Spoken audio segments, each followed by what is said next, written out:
Hello movie మస్తీ lovers. ఈ రోజు మనం ఎక్స్ప్లెయిన్ చేయబోతున్న మూవీ మీకు ఆల్రెడీ తెలిసే ఉంటుంది, అయినా కూడా ఒకసారి టైటిల్ని చెప్పుకుందాం.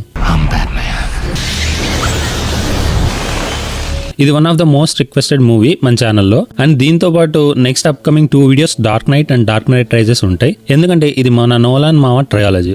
సో ఈ 3 మూవీస్ ని కంప్లీట్ గా ఇన్ డీటెయిల్ గా ఎక్స్ప్లెయిన్ అయితే చేశాను. దీనికి సపోర్ట్ గా మీరు ఒక్క లైక్ ఇవ్వండి చాలు. సో ఇది మా ఇంట్రో. ఇంతకంటే ఎక్కువగా మాట్లాడి విసిగిచ్చాను. ఏమున్నా మనం మూవీతో పాటుగా మాట్లాడుకుంటూ పోదాం. So hi friends, welcome to movie మస్తీ. నేను మీ జేపీ. కథ ప్రారంభంలో మనం ఒక చిన్న పిల్లాడిని చూస్తాం. తన పేరు బ్రూస్ వెన్. తను తన స్నేహితురాలతో ఆడుకుంటున్నప్పుడు సడన్ గా బ్రూస్ ఒక నీళ్లు లేని బావిలో పడిపోతాడు. అలా పడగానే పక్కనే ఉన్న ఒక గుహని గమనించి అందులోకి చూస్తూ ఉండగా అమాంతం లోపల నుంచి గబ్బిలాలు గుంపుగా తన మీద నుంచి వెళ్ళిపోతాయి. ఆ సంఘటన వల్ల బ్రూస్ ట్రోమాలోకి వెళ్ళిపోతాడు. ఇంకా తన మనసులో అది ఒక భయంగా మిగిలిపోతుంది. తర్వాత అతని తండ్రి థామస్ వెన్ అక్కడికి వచ్చి అతన్ని రక్షిస్తాడు. బ్రూస్ ని కౌగిలించుకుని తన మ్యాన్షన్ లోకి తీసుకెళ్తూ అన్నాడు, పడ్డోడెప్పుడు చెడ్డోడు కాదు, అలానే ఉండిపోతే వాడు మనిషి కాదు.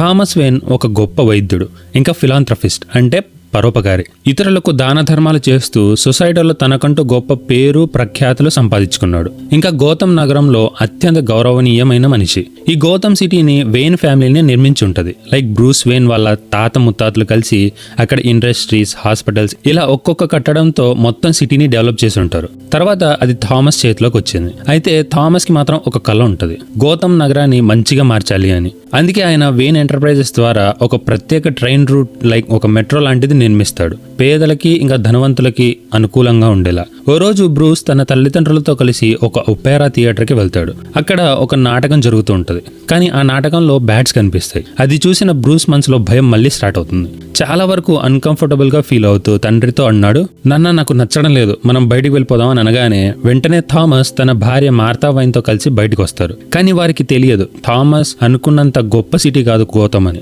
బయటికి వచ్చాక ఒక దొంగ వారిపై గన్ గురిపెట్టి మీ నగల్ని ఇవ్వమని అడుగుతాడు. థామస్ వెంటనే తన వాలెట్ ఇవ్వడానికి సిద్ధమవుతాడు. అది ఇచ్చినా కూడా నేను అడిగింది జ్యువెలరీ అని చెప్పి మార్తా సైడ్ గన్ గురి పెట్టగానే థామస్ అడ్డుకుంటాడు. అప్పుడే ఆ దొంగ థామస్ ని షూట్ చేస్తాడు. వెంటనే మార్తా మెడలోని నెక్లెస్ తీసేసుకుని తనని కూడా కాల్చి చంపేస్తాడు. బ్రూస్ నిస్సహాయంగా అక్కడే కూర్చుండిపోతాడు, ఇంకా ఏడుస్తూ ఉన్నాడు. విత్ ఇన్ సెకండ్స్ లో తన ప్రపంచం మొత్తం కుప్పకూలిపోయింది. ఇక్కడ వీరిద్దరు చనిపోవడానికి మెయిన్ రీజన్ ఒకటి ఉంది, అదేంటనే తర్వాత చెప్తా. ఇదే మెయిన్ పాయింట్ నోలాన్ పర్సెప్షన్ లో.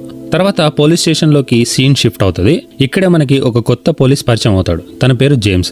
ఇంకా తన వల్ల స్టోరీలో చాలా రకాల మలుపులు తిరుగుతాయి. పోలీసులు ఆ దొంగను పట్టుకున్నారన్న సమాచారం తెలుస్తుంది. అండ్ అతని పేరు జోయిచెల్.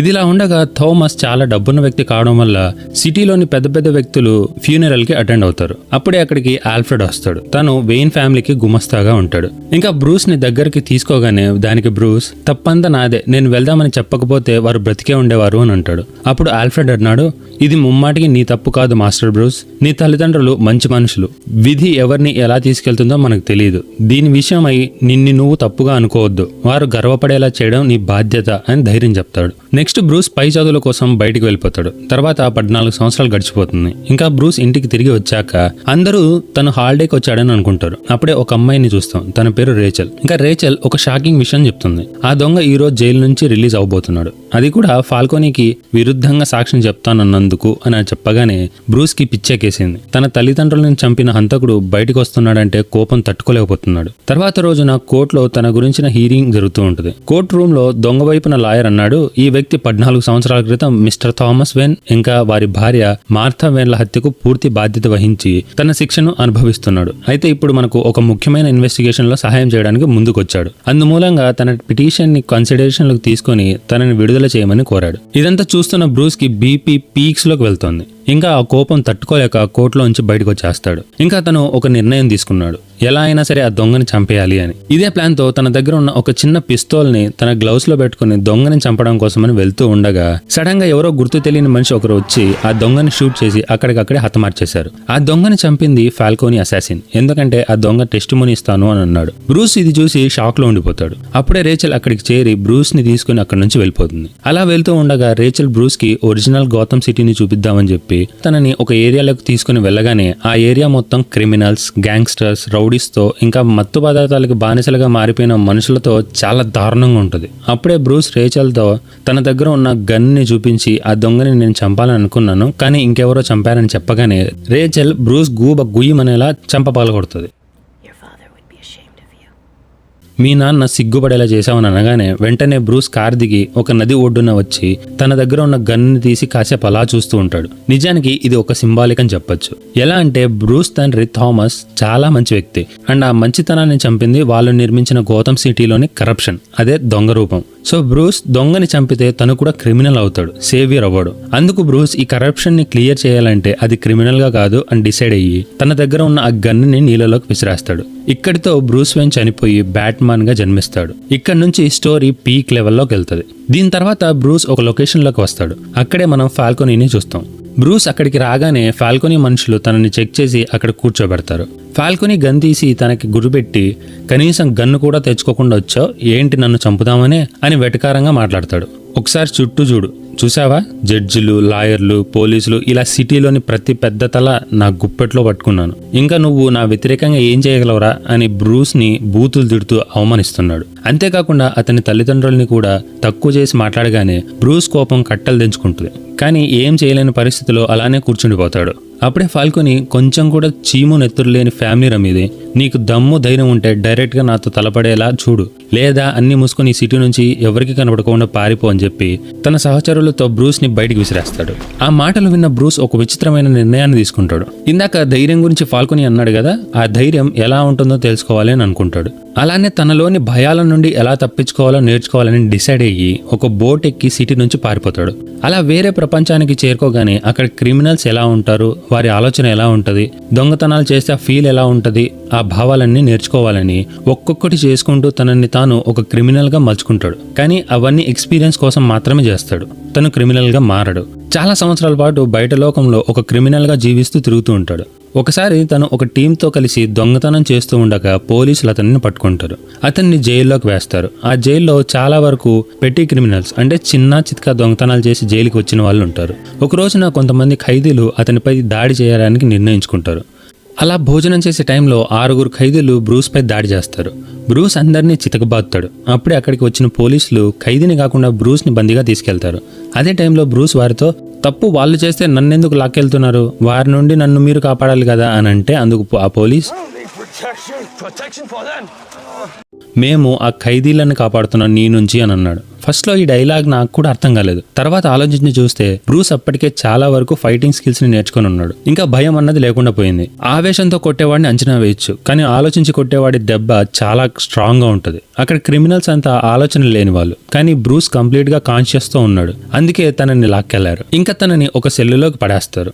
అప్పుడే అక్కడికి ఒక వ్యక్తి వస్తాడు. తన పేరు హెన్రీ డుకార్డ్. అతను బ్రూస్ దగ్గరికి వచ్చి, నువ్వు ఎవరో నాకు తెలుసు అండ్ నీ ప్రాబ్లం ఏంటి అన్నది కూడా నాకు తెలుసు అండ్ ఈ 7 సంవత్సరాలలో నీకు దొరకని ఆ ప్రశ్నకి సమాధానం నా దగ్గర ఉంది. నీ జీవితంలో అసలు ఉద్దేశాన్ని కనుక్కోవడంలో నేను నీకు సహాయం చేస్తాను అని అనగానే బ్రూస్ ఆశ్చర్యంతో అడిగాడు, నేనెలా తెలుసు నీకు, ఇంకా నువ్వు నన్ను ఎలా గుర్తించావు అని అడిగాడు. అప్పుడు డుకార్డ్ అన్నాడు, వేయిన్ని కనుక్కోవడం ఈ ప్రపంచంలో అంత కష్టమైన పనేం కాదు, ఎందుకంటే అంత గొప్ప కుటుంబం నుంచి వచ్చిన వాడివి, నీ మీద చాలా మంది డేగ కన్నులు ఉంటాయి అని చెప్పి లీగ్ ఆఫ్ షాడోస్ అనే ఒక ఆర్గనైజేషన్ గురించి చెప్తాడు. ఇంకా తనని కూడా అందులో చేరమని అడుగుతాడు. అందుకు బ్రూస్, నేను ఇక్కడ జైల్లో ఉన్నాను, నువ్వు చెప్తున్న ఆర్గనైజేషన్ లో నేను ఎలా చేరగలను అనగానే దానికి హెన్రీ, రేపు తెల్లవారగానే 10 గంటలకి నువ్వు ఇక్కడ నుంచి రిలీజ్ అవుతావు. ఇంకా నిన్ను ఒక ప్లేస్ లో వదిలేస్తారు. అక్కడ నుంచి నువ్వు ఈస్టర్న్ స్లోప్స్ కి వెళ్లి అక్కడ పూచే రేర్ బ్లూ కలర్ ఫ్లవర్ ని తీసుకొని పర్వతం పైన ఉన్న మా టెంపుల్ కి రావాలి. ఆ ఫ్లవర్ ఎక్కడ ఉంది ఏమే అన్నది కనుక్కోవడం నీ బాధ్యత. నువ్వు ఆ ఫ్లవర్ ని తీసుకొని వస్తే నిన్ను మా లీగ్ ఆఫ్ షాడోస్ లోకి చేర్చుకుంటాం అని చెప్పి వెళ్ళిపోగానే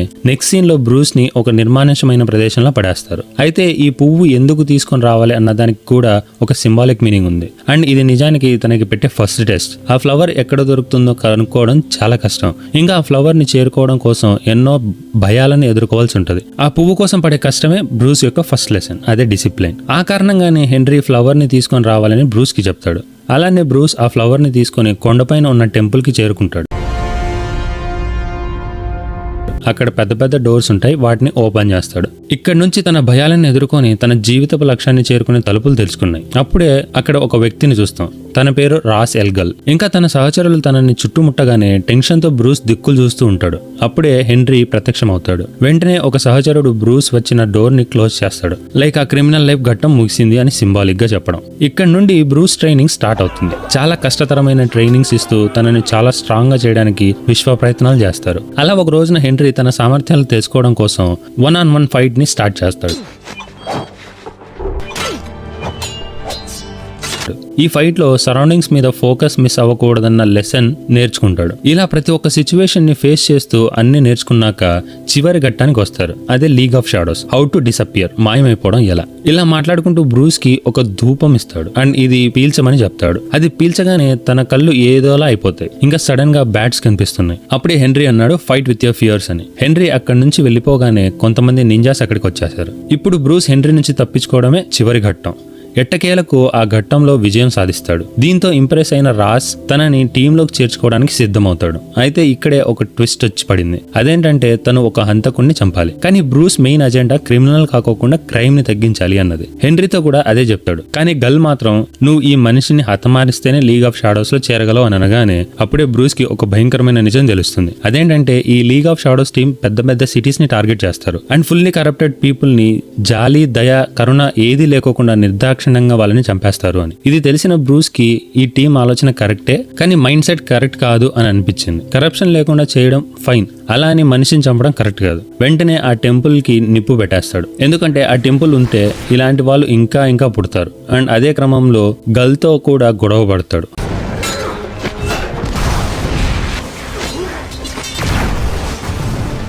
ఇక్కడితో తన సామర్థ్యాల గురించి తనకి పూర్తిగా తెలిసిపోతుంది. అలా అందరినీ తప్పించుకొని టెంపుల్ నుంచి హెన్రీని కాపాడి తెచ్చి తనని ఒక ప్లేస్ లో విడిచిపెట్టి వెళ్ళిపోతాడు. నెక్స్ట్ మినిట్ ఆల్ఫ్రెడ్ బ్రూస్ ని తీసుకోవడానికి వస్తాడు. ఇక్కడే నాకు ఆశ్చర్యం అనిపించింది. 7 సంవత్సరాల నుంచి కనబడకుండా పోతే సడన్ గా హిమాలయాలో ఉన్నాడని ఎలా కనుక్కున్నాడు అని. తర్వాత హెన్రీ చెప్పిన డైలాగ్ గుర్తుకొచ్చింది.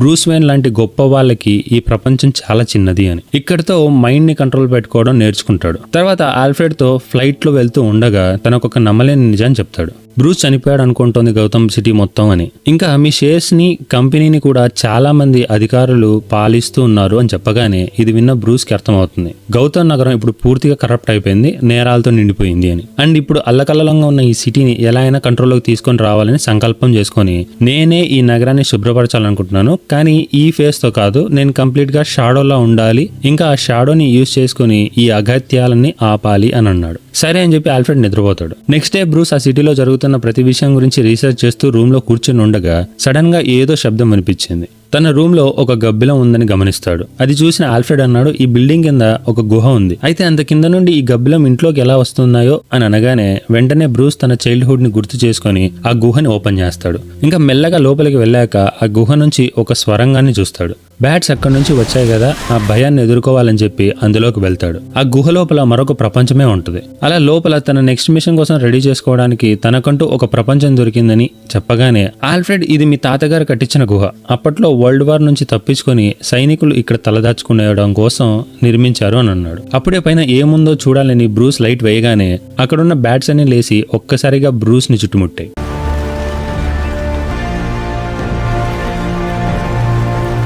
ఇక్కడ నుంచి సినిమా నెక్స్ట్ లెవెల్లో ఉంటుంది. తర్వాత రోజు బ్రూస్ తన కంపెనీకి వెళ్తాడు. ఇంకా రిసెప్షనిస్ట్ ఏదో పనిలో ఉంది, ఎవరో వచ్చారు అన్నది గమనించలేదు. అప్పుడు బ్రూస్ నాకు ఒక అపాయింట్మెంట్ కావాలి అని అడుగుతాడు. దానికి రిసెప్షనిస్ట్ మీ పేరు అనగానే బ్రూస్ వెయిన్ అని అంటాడు.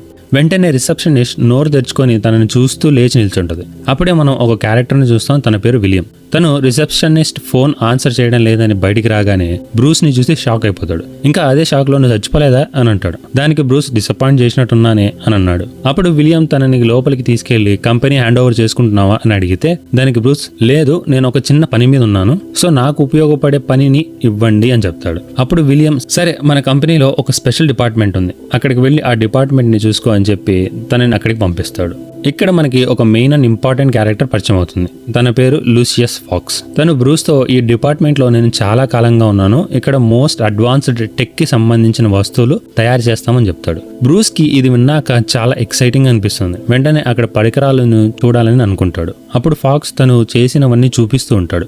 Advanced weapons, special hand gloves, high tech gadgets, నార్మ్ టెక్ సర్వైవల్ సూట్, అంటే బుల్లెట్ ప్రూఫ్ సూట్. ఇది ఎంత పవర్ఫుల్ అంటే కత్తితో పొడిచినా కూడా కత్తే వంగిపోతుంది, అంత పవర్ఫుల్ అని చెప్పగానే నేను దీన్ని తీసుకోవాలి అని బ్రూస్ అడుగుతాడు. అప్పుడు ఫాక్స్ ఈ సామ్రాజ్యమే మీది సార్ అని అంటాడు. ఇంకా ఆ సూట్ గురించి ఇన్ డీటెయిల్ గా తర్వాత చెప్తా, ఇది కంప్లీట్ సైన్స్ ని యూజ్ చేసి చేస్తారు. ఇంకా ఫాక్స్ అన్నాడు వీటన్నిటిని మొదట్లో మిలిటరీ కోసం డెవలప్ చేస్తాం, కానీ వాటిని డెవలప్ చేయడానికి చాలా ఖర్చు అవుతుంది, ఇంకా అంత అమౌంట్ మాస్ ప్రొడక్షన్ లో కష్టం అని దీన్ని ల్యాబ్ వరకే ఉంచేశారు అని అన్నాడు. అలా చూసుకుంటూ వెళ్తుండగా బ్రూస్ దృష్టి ముసుగులో ఇందులోంచి తొంగి చూస్తున్నట్టుగా ఒక కార్ లాంటి దాని మీద పడుతుంది.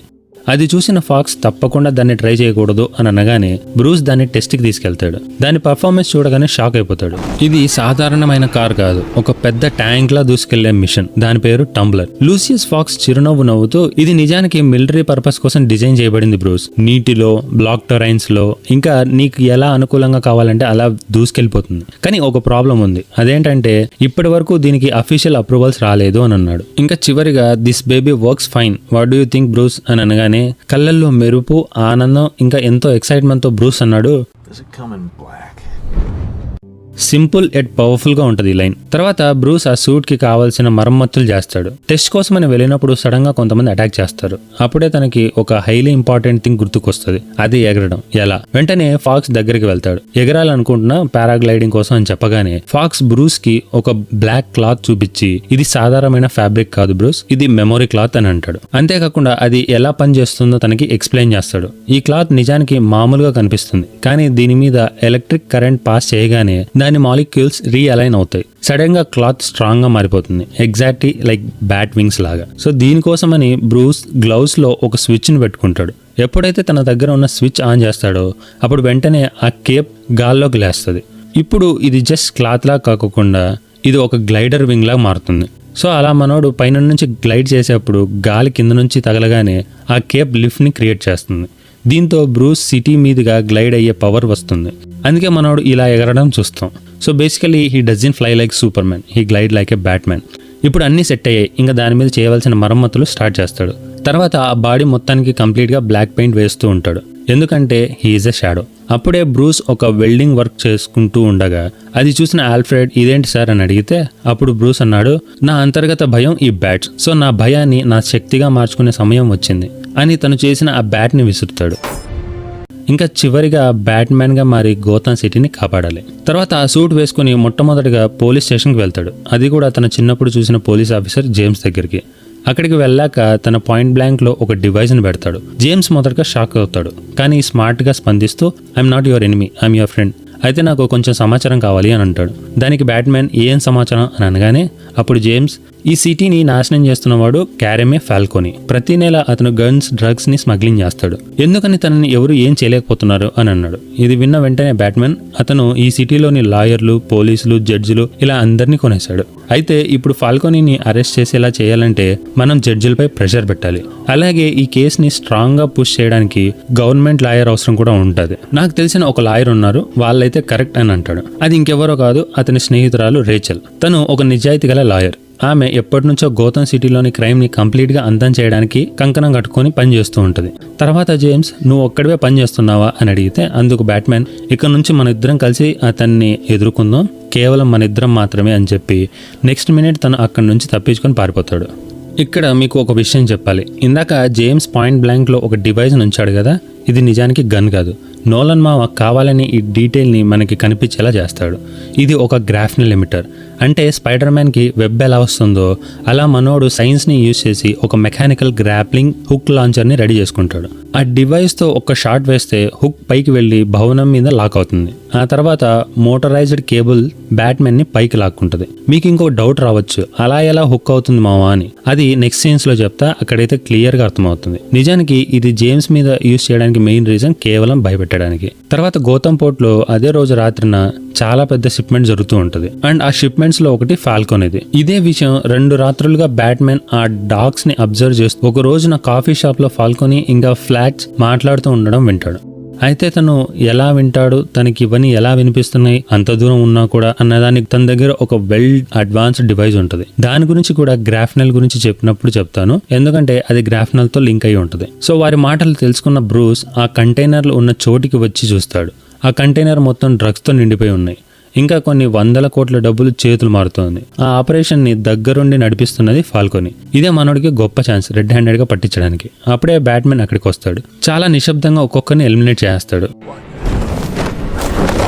చివరికి ఫాల్కోనే కార్ దగ్గరికి వస్తాడు. తను సేఫ్ అని అనుకుంటాడు, కానీ అప్పుడే వెనక నుంచి తన మీద దాడి చేసి బ్యాట్మెన్ అతన్ని కార్ నుండి బయటికి లాగేస్తాడు. ఫాల్కోనికి భయాన్ని పరిచయం చేస్తూ అతన్ని కంటైనర్ పైన కట్టేస్తాడు. మొత్తం అన్ని ఎవిడెన్స్ తో పాటు పోలీసులకి అప్పగిస్తాడు. సిటీ పోలీసులు అక్కడికి వచ్చేసరికి బ్యాట్మెన్ అక్కడి నుంచి వెళ్ళిపోతాడు. అయితే ఈ సీన్ లో గమనిస్తే బ్యాట్మెన్ స్లైడ్ అవుతా వస్తాడు, ఇంకా పైకి ఎగురుకుంటూ వెళ్తాడు. ఇదంతా ఎలా జరిగిందంటే నిజానికి దీనికి కూడా సైన్స్ ఉంది. ఇందాక పోలీస్ మెడ మీద పెట్టిన గ్రాఫ్నల్ గన్ ఉంది కదా, అది అంత సింపుల్ గన్ కాదు. ఇది ఒక self locking smart locker hook. Like దానిని ఫైర్ చేసిన వెంటనే హుక్ పైకి వేగంగా దూసుకెళ్తుంది. గాల్లో రొటేట్ అవుతూ టార్గెట్ సర్ఫేస్ ని డిటెక్ట్ చేస్తుంది. ఒక్కసారి ఏదైనా బీమ్ లైక్ గోడ గానీ లేదా లెడ్జ్ తగ్గగానే దాన్ని 3 క్లౌస్ ఆటో ఎక్స్పాండ్ అవుతాయి, లైక్ ఒక ఫ్లవర్ లాగా. దాని తర్వాత అది ఆ సర్ఫేస్ తో మ్యాగ్నెటికల్ గా లాక్ అయిపోతుంది. పూర్వకాలంలో ఉడుముని యూజ్ చేసి గోడలు ఎక్కేవారు అని విన్నాం కదా, అలా అన్నమాట. అంతేకాదు బ్యాట్మ్యాన్ మాస్క్ లో UHD సెన్సార్స్ ఉంటాయి. ఇందాక ఫ్లాట్స్ ఇంకా ఫాల్కోనే మాట్లాడేది విన్నాడు కదా, అది నిజానికి బ్యాట్మ్యాన్ కి ఉన్న హెల్మెట్ లో ఒక హైటెక్ సిస్టమ్ ఉంటుంది.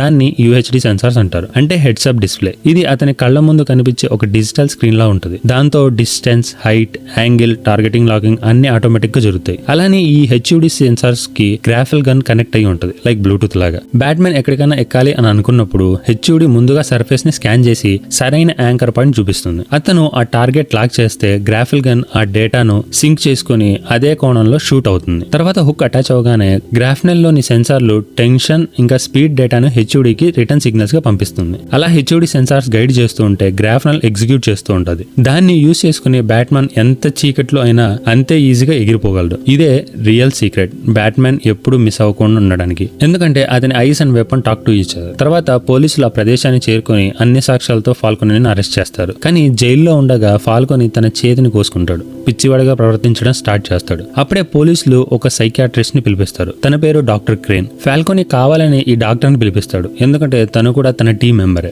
ఆర్ఖమ్ ఐస్లమ్ అనే మెంటల్ హాస్పిటల్లో పనిచేస్తాడు. అక్కడ క్రిమినల్స్ పై తన సీక్రెట్ ఎక్స్పెరిమెంట్స్ చేస్తూ ఉంటాడు. డాక్టర్ క్రేన్ ఫాల్కోనీకి సహాయం చేయడానికి ఒక రీజన్ ఉంటుంది. అదేంటంటే ఫాల్కోనీ తెచ్చిన తన డ్రగ్స్ ను క్రేన్ కి అందిస్తే అది ఒక క్యాండిడేట్ కి అందిస్తాడు. ఇంకా వాళ్ళందరికీ హెడ్ తనే స్కేర్ క్రో. సో స్కేర్ క్రో నుంచి తనని కాపాడతాడు అన్న ఉద్దేశంతో ఫాల్కోనీ డాక్టర్ క్రేన్ ని పిలిపిస్తాడు. ఇక్కడ క్రేన్ క్రిమినల్స్ ని కోర్టులో నుండి తప్పించడం కోసం మనుషుల్ని పిచ్చివాళ్లు అని ప్రకటించి ఆసుపత్రికి తీసుకెళ్తాడు. ఫాల్కోనీ డాక్టర్ క్రేన్ ను బెదిరిస్తాడు, నన్ను ఇక్కడ నుంచి బయటకు తీయాలి, లేదంటే నీ ఎక్స్పెరిమెంట్స్ గురించి అందరికీ చెప్పేస్తాను అని. అప్పుడు డాక్టర్ క్రేన్ తన భయంకరమైన మాస్క్ స్కేర్ క్రో మాస్క్ ధరిస్తాడు. నిన్ను సాధారణంగా గెలవలేను, కానీ దీంతో గెలుస్తానని చెప్తాడు. అది చూసిన వెంటనే ఫాల్కోనీ షాక్ అయిపోతాడు. అదే షాక్ లో ఉండగా క్రేన్ సడన్ గా బ్రీఫ్ కేస్ లో ఒక బటన్ ని ప్రెస్ చేస్తాడు. అందులో నుండి కొంచెం గ్యాస్ రిలీజ్ అవుతుంది. అది పీల్చిన వెంటనే ఫాల్కోనీ పిచ్చివాడిలా అరవడం మొదలు పెడతాడు.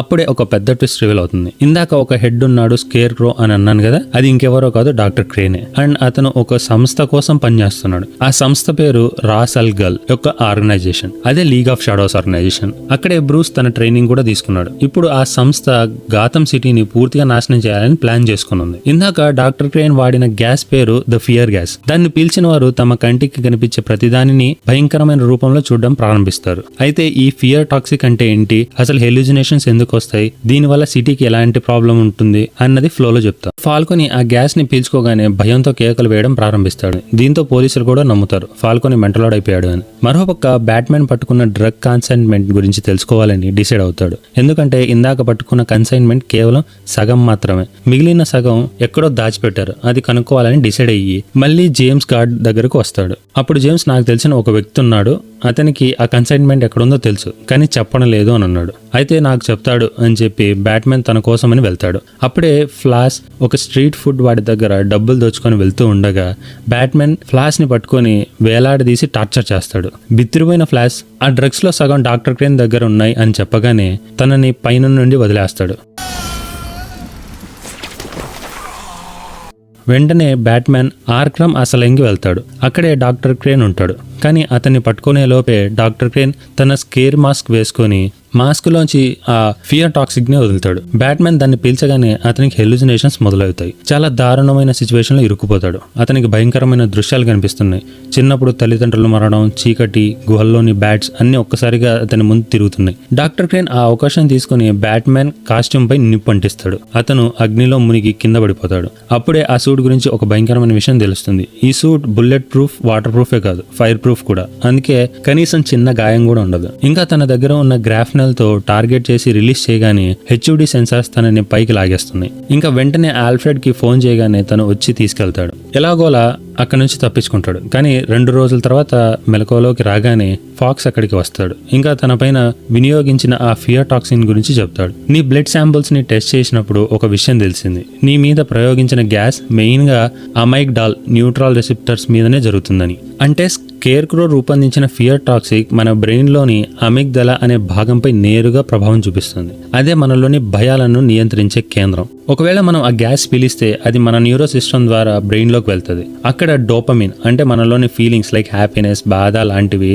నొరాడ్రినలిన్ అంటే మనలోని భయాలన్నీ ట్రిగ్గర్ చేసే కెమికల్. వీటితో పాటు సెటాటోనిన్ మన బాడీలో జరగబోయే ఫంక్షన్స్ ని క్యారీ చేస్తుంది. లైక్ అలా చెయ్యి ఇలా చెయ్యి అని చెప్పడం. సో ఇవన్నీ రియాక్షన్స్ నార్మల్ గా ఉంటే ఎలాంటి ప్రాబ్లం లేకుండా ఉంటాం. ఈ టాక్సిన్ వాటినన్నిటిని డిస్టర్బ్ చేస్తుంది. దాంతో బ్రెయిన్ రియల్ ఇమేజ్ ను సరిగ్గా ప్రొజెక్ట్ చేయలేకపోతుంది. ఫలితంగా హెలూజినేషన్స్ వస్తాయి. మన కళ్ళ ముందు భయంకరమైన దృశ్యాలు కనిపించడం మొదలవుతుంది. ఇంకా దీనికోసం నేను ఒక యాంటీనోడ్ ని కూడా తయారు చేశాను. అండ్ ఆ కెమికల్ రియాక్షన్స్ అన్ని మళ్ళీ నార్మల్ అయ్యేలాగా అని చెప్పి వెళ్ళిపోతాడు. ఇప్పుడు బ్రూస్ పూర్తిగా కోలుకుంటాడు. తర్వాత అతను తన స్నేహితురాలు రేచల్ ని కలుస్తాడు. తను ఒక గిఫ్ట్ ని ఇచ్చి హ్యాపీ బర్త్డే అని చెప్తుంది. ఇక్కడ నుంచి సీన్స్ చాలా ఫాస్ట్ గా వెళ్తాయి. ఇంకా కొన్ని అల్టిమేట్ ట్విస్ట్లు కూడా రివీల్ అవుతాయి. అలా బ్రూస్ తో మాట్లాడుతూ ఉండగా సడన్ గా రేచల్ కి ఒక ఫోన్ వస్తుంది. డాక్టర్ క్రేన్ ఫాల్కోనీని ఆర్కమ్ అసైలం కి తీసుకెళ్తున్నాడు అని. నిజానికి ఆ కేసు రేచల్ది కాబట్టి ఆమె వెంటనే వెళ్ళాలని చెప్పి అక్కడి నుంచి వెళ్ళిపోతుంది. ఇది విన్న బ్రూస్ కి అర్థమైపోతుంది తను ప్రమాదంలో పడబోతుంది అని. వెంటనే తను బేస్మెంట్ లోకి వెళ్ళడానికి సిద్ధం అవుతుండగా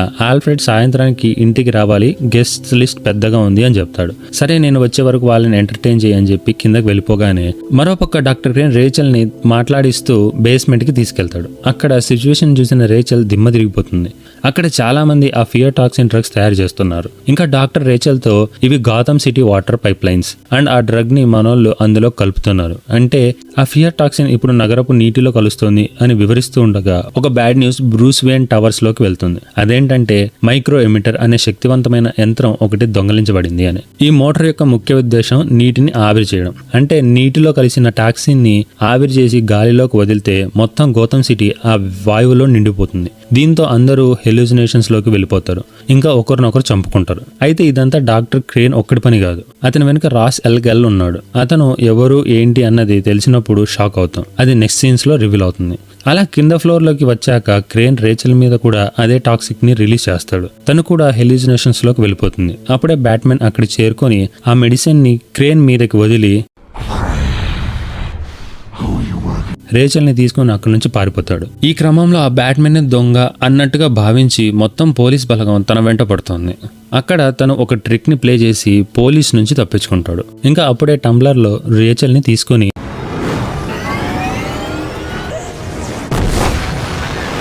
అతి కష్టం మీద రేచల్ ని కాపాడి తన హైడౌట్ కి తీసుకుని వస్తాడు.